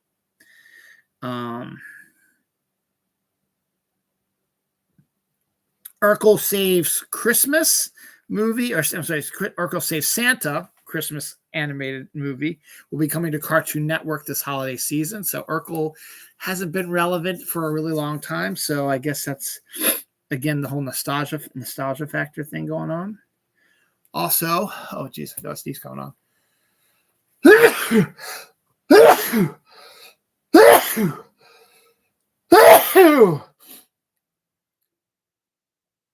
I don't think I've ever sneezed on the show before. There was a trailer for a animated Batman Christmas cartoon, not the one from the animated series, which is a great one, Christmas with the Joker. This is a whole brand new one that is on Prime, because Prime is going to be doing that new Batman animated series in about a year or so. So it's kind of the first setup for it. It is like an alternate universe sort of Batman where Damian Wayne is not a psychopathic assassin killer kid. He's just a normal little kid who happens to be Batman's son, and a young one at that time. And then Batman ends up crash landing in the mountains or something like that. And so Damian Wayne, who is not Robin yet, was just a little kid and told by his dad not to even consider fighting crime for a while, decides to put on a Batman costume and go out and fight crime on Christmas while Batman tries to find his way back. So it looks like a cute little fun holiday cartoon for kids and family. And the first trailer for it came out this week. Wednesday season 2 on Netflix has gotten some news to tell us. They will start filming the second season in the spring, and they are moving production from Romania to Ireland. So we'll see how that affects the show, the setting of the show. I talked about what Fortnite is doing with all their stuff, but they've also released that they are in a collaboration with the animated cartoon based on the comic book Invincible. That's on Prime. They're going to release some Invincible skins. That's kind of cool. Imaginary trailer. I've talked about Imaginary for a while. Is set to come out on March 8th. It's a horror movie from Blumhouse about a stuffed bear, kind of like a Chucky sort of Megan sort of thing, but there's a little bit more going on than that. But the first trailer for Imaginary popped up this week as well. Apparently another horror film, The First Omen, a prequel film to the 1970s film, The Omen, is set to come out April 5th, 2024. So another one of those. More horror movies. Founders Day is another horror movie set around a holiday that is getting a R rating. So obviously it was going to get one because it's a hard R violent horror film, which would be due out next year sometime.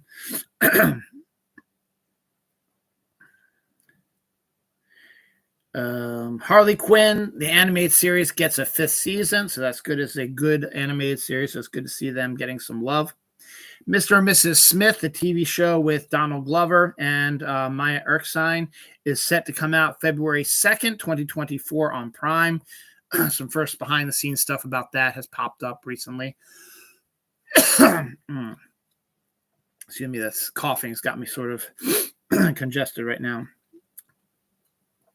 Maria Gabriella is reportedly playing the engineer in James Gunn's Superman movie coming out next year, or 2025, excuse me.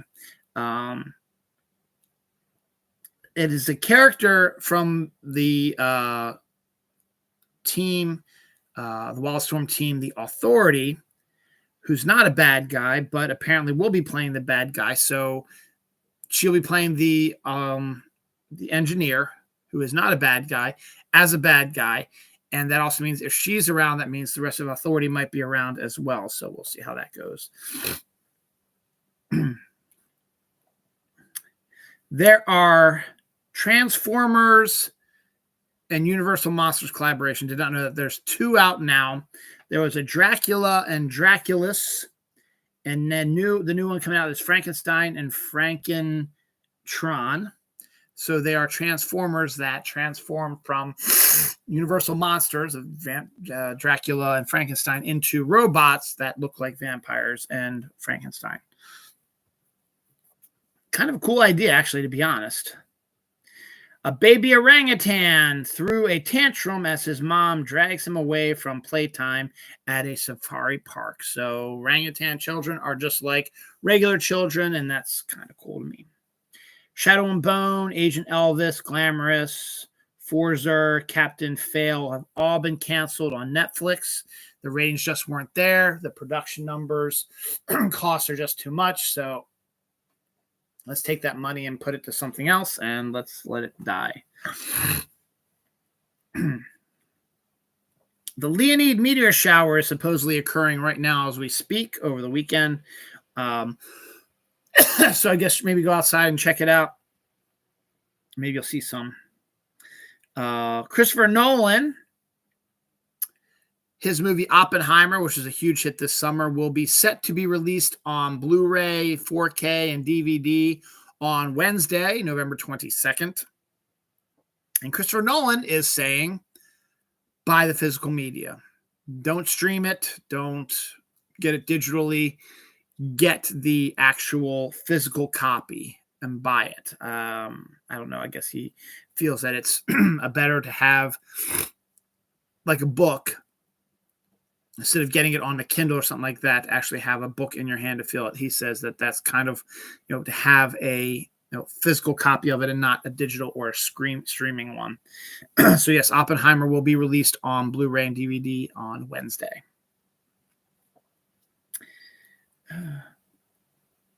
Fast Chandler trailer with Pierce Brosnan and Maria Barcelona came out this week. It's just sort of like a retired assassin comes out of retirement, one more job, blah, blah, blah. Destin Daniel Cretton, who directed Shang-Chi, will no longer be directing the Kang Dynasty. Rumors are that the MCU will be getting away from the Kang storyline now, so they're going to have to redo everything from scratch because the actor who played Kang is involved in a assault crime. So we'll see what happens with that. Speaking of Marvel MCU, there have been rumors upon rumors for a while now about who's going to be playing the Fantastic Four. They have not revealed the cast of Fantastic Four. And then during the SAG-AFTRA strike, they were not able to audition anyone else now, but everybody under the sun was naming certain people who have auditioned for it and are front runners and so on and so forth, but they keep changing all the time. We now seem to have a good suggestion for a Mr. Fantastic. I like the suggestion a lot. I think it would work out really well. And he's one of the hottest actors out there now. Pedro Pascal supposedly is the front runner now for the role of Mr. Fantastic. I think that's a whole much better idea than some of the names that they were being bandied about before. Vanessa Kirby, who's showing up in Napoleon also on the Wednesday, the 22nd, is rumored to be cast as the Invisible Woman. The guy who was in Stranger Things this season, playing the the drug dealing DM guy. I forget the character's name and the actor's name. He is set to play Johnny Storm. And then there's some other guy they said I've never heard of before who is probably going to be playing the Thing there. So Pedro Pascal as Reed Richards actually is a really good casting to me. And I was looking at the cast that they had listed, the Vanessa Kirby's and all these other guys as well. And I'm looking at them as like, I could see this. And Javier Bardem is now the front runner to play Galactus, which is kind of interesting because Antonio Banderas was also up to it. So it looks like they're going to make Galactus more of a, I hate saying Mexican, but I guess it's Spanish Mexican. Sort of. I mean, and the two names associated with it, Javier Bardem and Antonio Banderas, makes it kind of interesting. Some science real quick. A peculiar aurora-like radio signal from a sunspot was discovered for the first time. We have a probe out there taking a look at the sun, and they discovered this weird aurora radio signal that they've never seen before. Excuse me, my throat's tickling here. Don't have any more soda to drink it down, help it out here. So that's interesting. Anniversaries, A Christmas Story, 40 years old this year. So came out this week, 40 years ago. Casino Royale, the new age James Bond, debuted 17 years ago this week. Jingle All the Way, the Arnold Schwarzenegger, Phil Hartman Christmas movie. Sinbad's in that also, I think. Terrible Christmas movie, by the way. Debuted 27 years ago this week. And one of the biggest television ratings shows of all time debuted in 1981. General Hospital was one of the biggest soap operas at the time in the early 80s. Special thanks goes to the Luke and Laura storyline in there. 30 million people this week in 1981 watched Luke and Laura's wedding. And I think the one big deal about it was I think Princess Diana was actually involved with that as well, if I recall correctly. Another death this week, artist Roger Castell is a film poster artist, most known for his iconic poster in Jaws and also for Empire Strikes Back. I got 2 more pages. Let's see if I can get through this here with this tickle in my throat.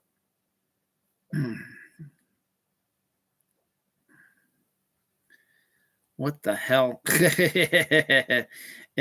getting to the point where I'm not going to be able to read my stuff anymore.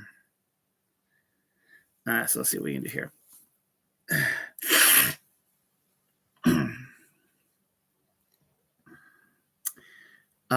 Pokemon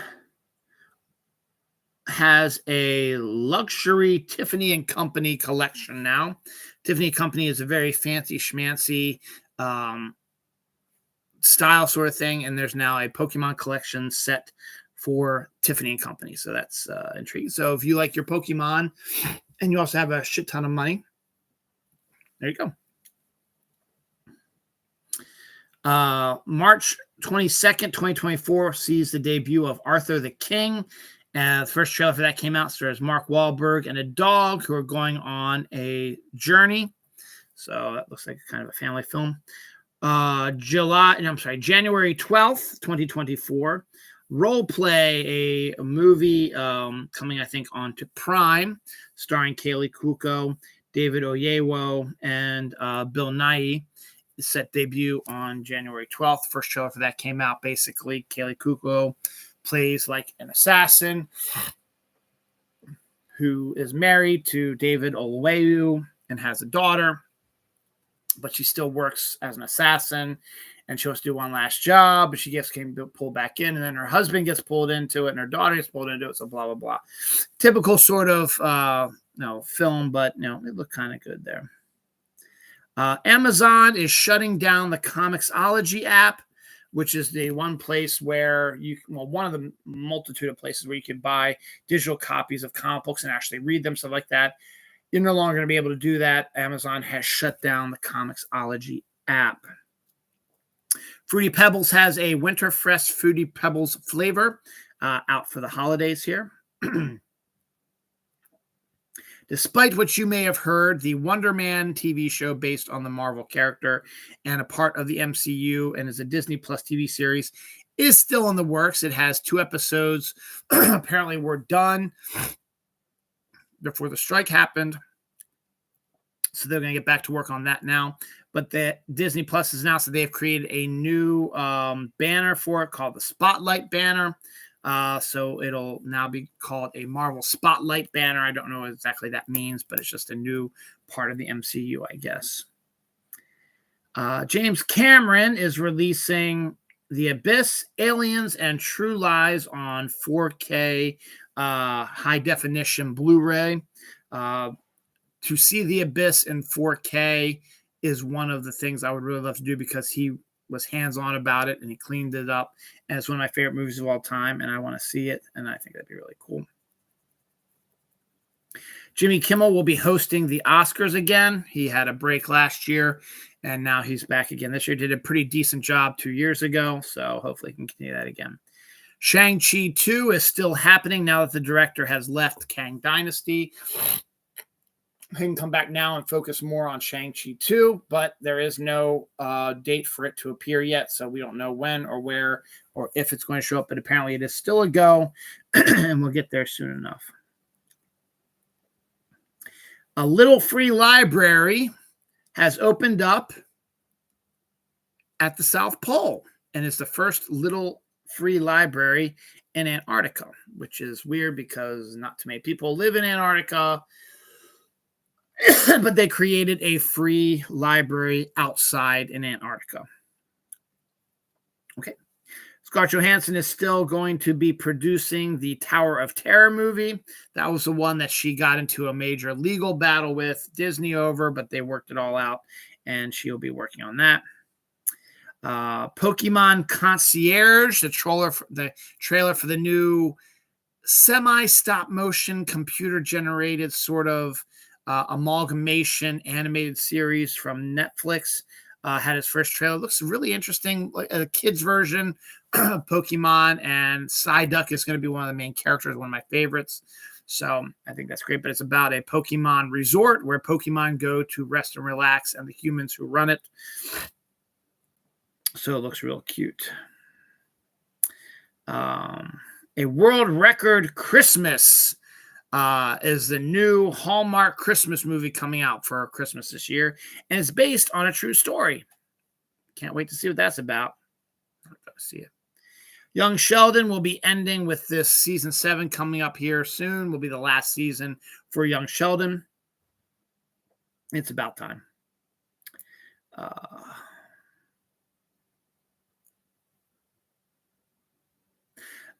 This pisses me off.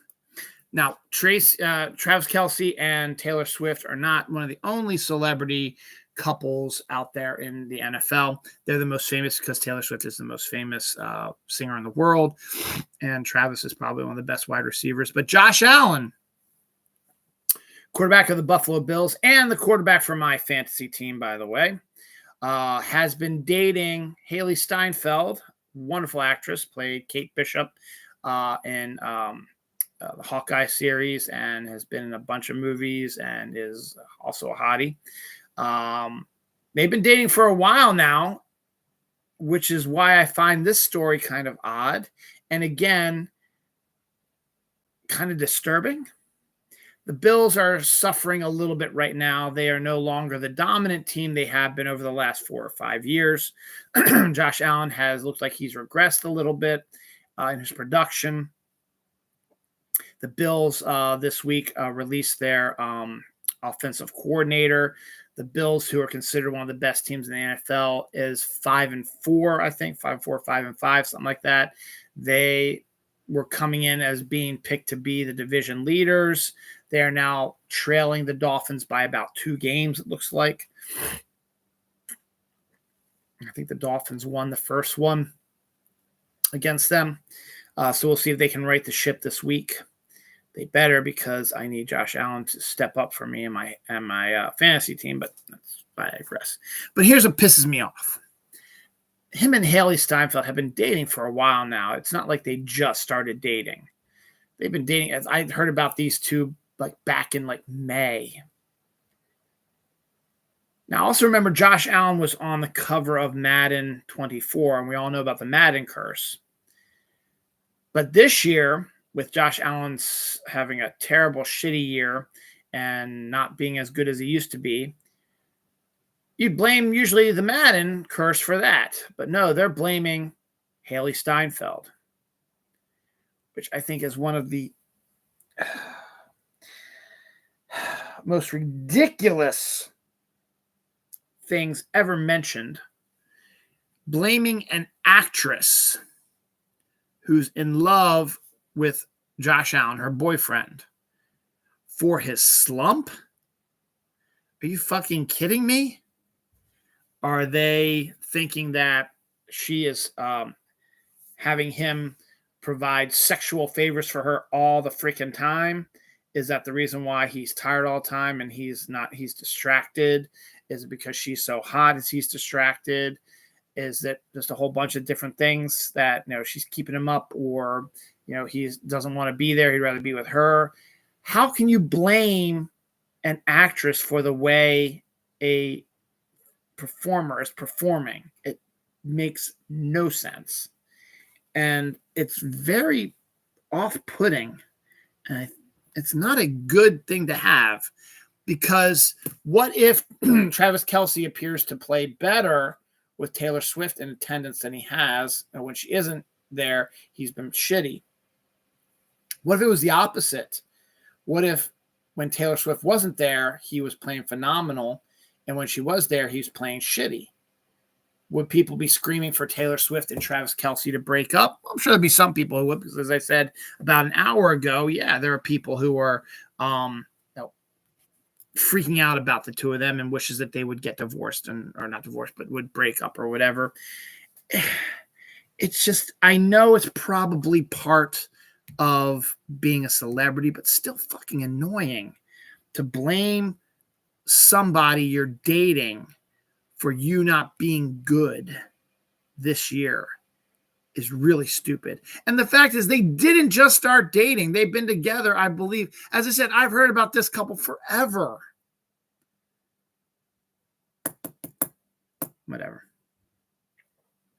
American Hostage is a new TV series starring John Hamm, based on the podcast about like a radio guy who is held hostage by somebody. I don't know. It sounds kind of weird. An evangelical priest, of course, the evangelicals, because they're pieces of shit, says Jesus has not returned because there's been a lack of donations. You show me the money, I show you the Jesus. Fucking ridiculous. You really don't understand Jesus now, do you piece of shit? Going back to football now, Patrick Mahomes, quarterback for the Kansas City Chiefs, was asked on the Manning cast last weekend, what were like the worst, what are the worst stadiums to play in, trying to, be it for the fans or the loudness or the noise or the field or whatever. And he named two. I forget what one was. I forget what one was, but the other one was, he said, and Baltimore is a tough one to play in. That he says it's really hard to hear in Baltimore because the fans are so loud. The stadium is so loud, and it's really hard to get the plays off and hear and get them stuff off. And that was proven this past week, with the Thursday night game against the Bengals, where the fans were jacked up and ecstatic and loud and noisy, and caused the Bengals to take 2 timeouts early in the first quarter because they couldn't hear how to get set up properly, and had a couple of other, close calls where they got the delay of games, stuff like that, because of the noise. It was an outstanding thing. And Patrick Mahomes shouting out to the fans of Baltimore, saying it's one of the worst places to play football because the fan base is so freaking loud, is the highest form of complimentary. So thank you. Renaissance Fair a Renaissance Fair themed consignment shop and retail store has opened up in Lancaster County up in Pennsylvania. So if you are the Renaissance Fair type that likes to dress in Renaissance Fair garb and stuff like that, or just for cosplay cases or whatever, there is a new place now that is a not 24/7, but is a, it is a shop. It is a store where you can buy your Renaissance Fair outfits at any time. So that's pretty cool. Supergirl Woman of Tomorrow, one of the upcoming movies from James Gunn's new reign on DC, is set to tap Anna Nogueira to be the writer for it. So you got a woman writing the Supergirl movie. I think that's pretty cool. Nightmare on 34th Street is a Christmas horror anthology series that'll be available on streaming later this holiday season. The Rockefeller Center Christmas tree has arrived in New York City. Now it needs to get decorated. By the way, as a reminder, I said it last week. I'm going to say it again this week. Next Thursday is Thanksgiving. It is the Macy's Day Parade, which is the thing that is an annual tradition that I watch every time. It starts at 8:30 instead of 9 o'clock on Thanksgiving. So just want you to be that aware out there. So if you want to watch the Macy's Thanksgiving Day Parade, and I suggest you do, it starts at 8:30, not 9 o'clock. Chuck E. Cheese is going to be getting rid of their animatronics, which I think is kind of upsetting. But what do I care? My kids don't go to Chuck E. Cheese anymore. I don't go to Chuck E. Cheese anymore. So I guess the animatronics are just too expensive to maintain. And the whole Five Nights at Freddy's things, I guess, is driving people crazy also. I don't know. And now I'm getting into the stuff where I can't read stuff. Diary of Wimpy Kid, Cabin Fever trailer is out. It's the Diary of Wimpy Kid holiday episode. Will be released on Disney Plus, I think December 8th as well. A cassowary, which is one of the world's biggest birds, emerged from the ocean on an Australian beach, shook its feathers off, and ran off. It's about the size of an emu/ostrich. And literally was swimming in the water and emerged out of the water like he lived there on his own. King of the Hill revival has been pushed to 2025 on Hulu.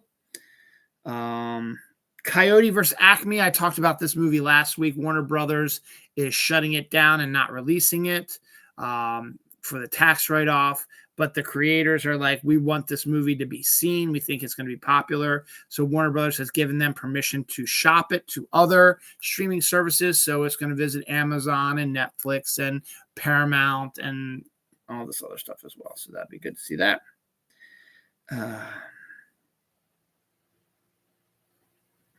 The new Reese's Big Caramel, Reese's Caramel Big Cup, Reese's Peanut Butter Cups are out now. I haven't been able to find them at my local grocery store or my Wawa. I think you can only get them at Walgreens or Rite Aid or like a Walmart and a Target, stuff like that. But my friend Kim from work, she got me one. I got to try. It's actually pretty good, pretty decent. Has a really strong caramel flavor as an aftertaste, and it's pretty good. Fargo, new season of Fargo TV show. The official trailer debuted this week as well. I have no idea what that says, so I'm probably just going to ignore that. I did that one, so I'm going to skip that one because I can't tell what that is. Anniversary Space Jam came out 27 years ago this week. And Sesame Street debuted this week, 1969. Is that 55 years? No, 55 years next year, so it's 54 years. All right. Down to our last page, and we're going to be over 2 hours, but that's okay. Exploding Kittens is a game and is now an animated show on Netflix. Its first trailer came out. I didn't actually watch it, but there we are. It's kind of cool. Size 23 footprint from a supposed Bigfoot was discovered, and a lair was found in rural Wales. So a Bigfoot appears to have is now over in England. Sightings, I don't know if there have been sightings of them over in England before and in Wales, but now the first Bigfoot footprint and a lair have appeared in Wales. So it looks like they might have a Bigfoot over there as well.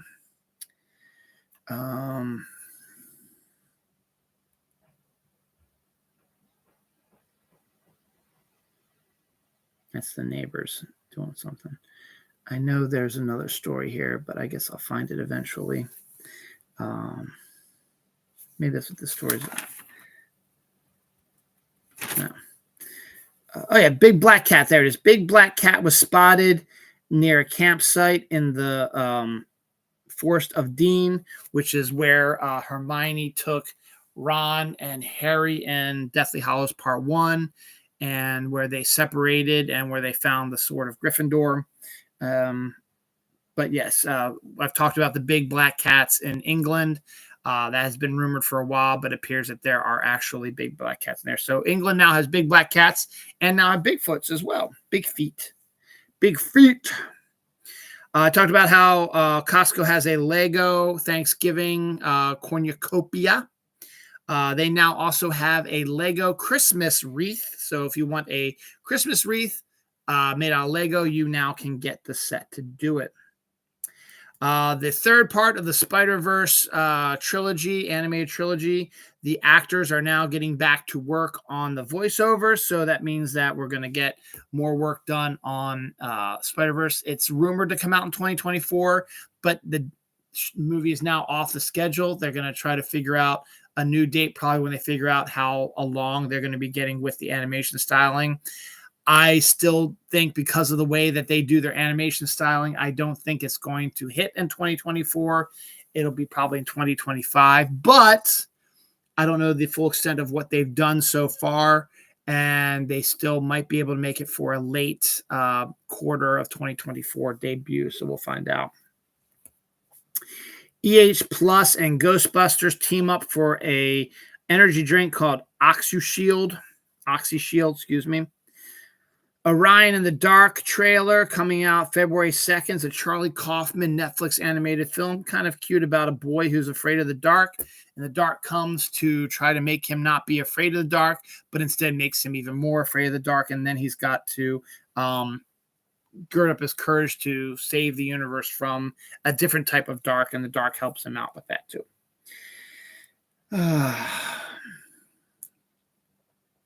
Denzel Washington will be reteaming with Antoine Fuqua for a biopic on the historical figure Hannibal for Netflix. So that could be kind of interesting to see that.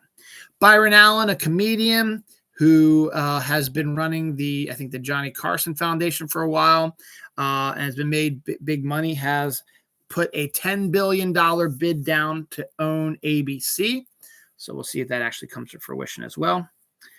College football team last week, Arkansas's college football team was getting blown out by Auburn last week.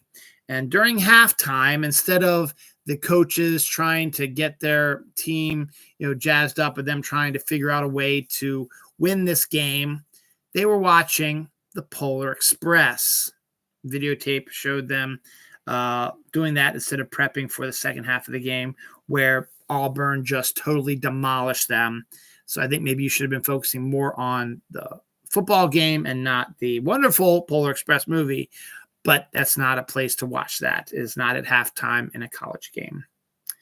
Red Note 2, the Gal Gadot, Ryan Reynolds, The Rock sequel to the popular Netflix film that came out, I think, last year. It was so popular that the sequel has been made, but it looks like the sequel will not even get started until start filming at the earliest of fall 2024 due to The Rock's previous commitments to other stuff as well. It'll come, but it probably will not be out till 2025. Chris Pratt has turned himself into a voiceover king. He did the Lego movie. It was very popular there. And then did Mario. Wasn't as popular there, but the movie made bank. So everyone's okay with that. His next take is he will be doing the voice of Garfield for the new animated Garfield movie, retelling how Garfield met John and how they got adopted and met Odie and all that stuff. And it's going to be in a new style than we're used to, but Chris Pratt will be the voice of Garfield. Previously, Lorenzo Music was the voice of Garfield, I believe. What's the guy's name who was the voice of Garfield? Was outstanding in it. But now we have Chris Pratt's voice, and he sounded okay, I guess, but it's Garfield. And now we know what Samuel L. Jackson's role is. He's doing a voiceover too. He's playing Garfield's father. So we saw that, and that's the first trailer for that is out. I think that's coming out next year. Next year is also the 70th anniversary of Gojira. 1954 is when it came out. The original one came out. So the 70th anniversary is coming out next year. New Godzilla movie, Godzilla vs. Kong movie coming out in April. And the new Japanese Godzilla movie is debuting in America on December 1st. And Monarch, set in the movie universe of the Return to Kong Island and the Godzilla movies that have come out recently from Legendary, also came out this week as well. But for the 70th anniversary of Godzilla, Marvel Comics back in the 70s, they used to have a Godzilla comic book, and it wasn't quite what you expected. But Doug Munch and Herb Trimpe, two of the greats, worked on that one out, and it's never really been collected until now. An omnibus collection of the 1970s Godzilla comic book series is coming out next year in time for the 70th anniversary of Godzilla. Food inspired eyeshadow palettes are now available at different locations. The one that I saw, there was the Fruity Pebbles and a Reese's and an icy one. So you get the palette, and you got the colors of a Reese's or the colors of an icy or the colors of a Fruity Pebbles that you can use for your makeup stuff. So that is coming out here soon.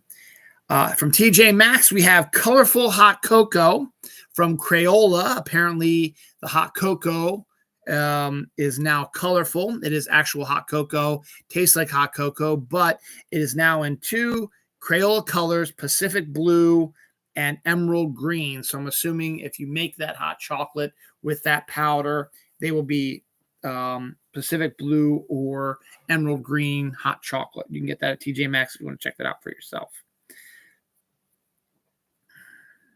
Scottish man spends 199 pounds on an eBay purchase of an item that he thought was interesting, a case, then discovered that it's actually worth 136,000 pounds due to it being a rare Macallan case from 1929.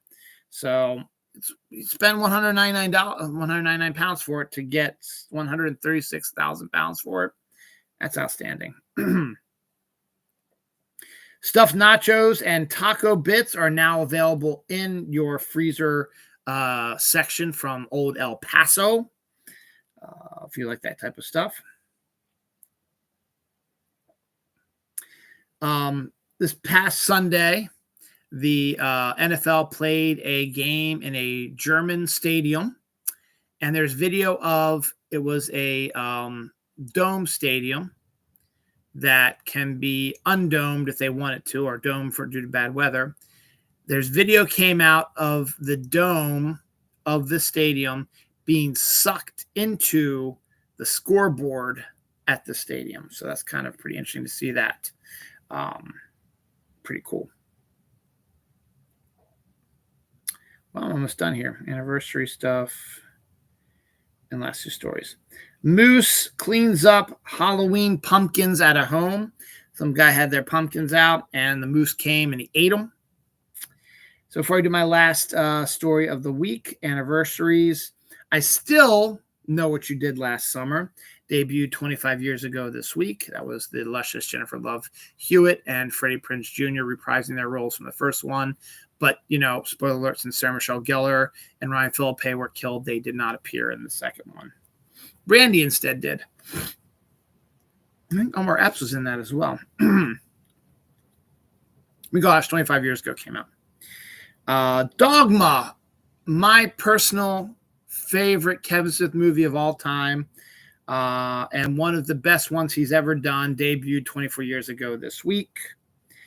Another one of my most favorite Tim Burton movies of all time, Sleepy Hollow, debuted this week in 1999. Was at the movie theater for that and actually saw it in the movie theater. Monty Python and the Life of Brian debuted in 1979 this week. The original Santa Claus with Tim Allen debuted 29 years ago this week. Wow. And finally, Getty Tartakovsky's Clone Wars, the original Clone Wars cartoon before they expanded to the series that we know and love, debuted 20 years ago this week. Final story for this week. Going over 2 hours, first time in a long time, since the last time I talked about Taylor Swift, I think. Jell-O candy canes. Now, they're not candy canes made out of Jell-O. They are candy canes that taste like Jell-O, but are solid and the colors of Jell-O. Not striped, solid colors of Jell-O candy canes. What if you can make Jell-O shots from those? All right, everybody. That is it for episode 527, Hot Lava. Next week, episode 528. Just write this down.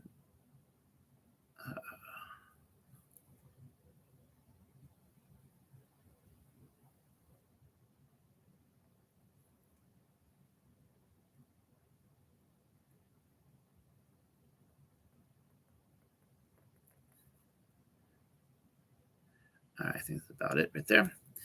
All right. Next week will be sometime during Thanksgiving weekend. Probably be Saturday, as usual, November 25th. But yes, this is Thanksgiving week. We are now here. Happy Thanksgiving. I wore this today because the next time you see me, Thanksgiving will be over and done with. So I just wanted to wish everybody out there, my 101 subscribers, the one person who's watching the show now, and the other one who came in for a little bit and left, I want to wish you all a happy Thanksgiving. That is if you're American. Enjoy your food and family. Or if you decide not to do food and family this year, just want to be by yourself and do your own thing, man.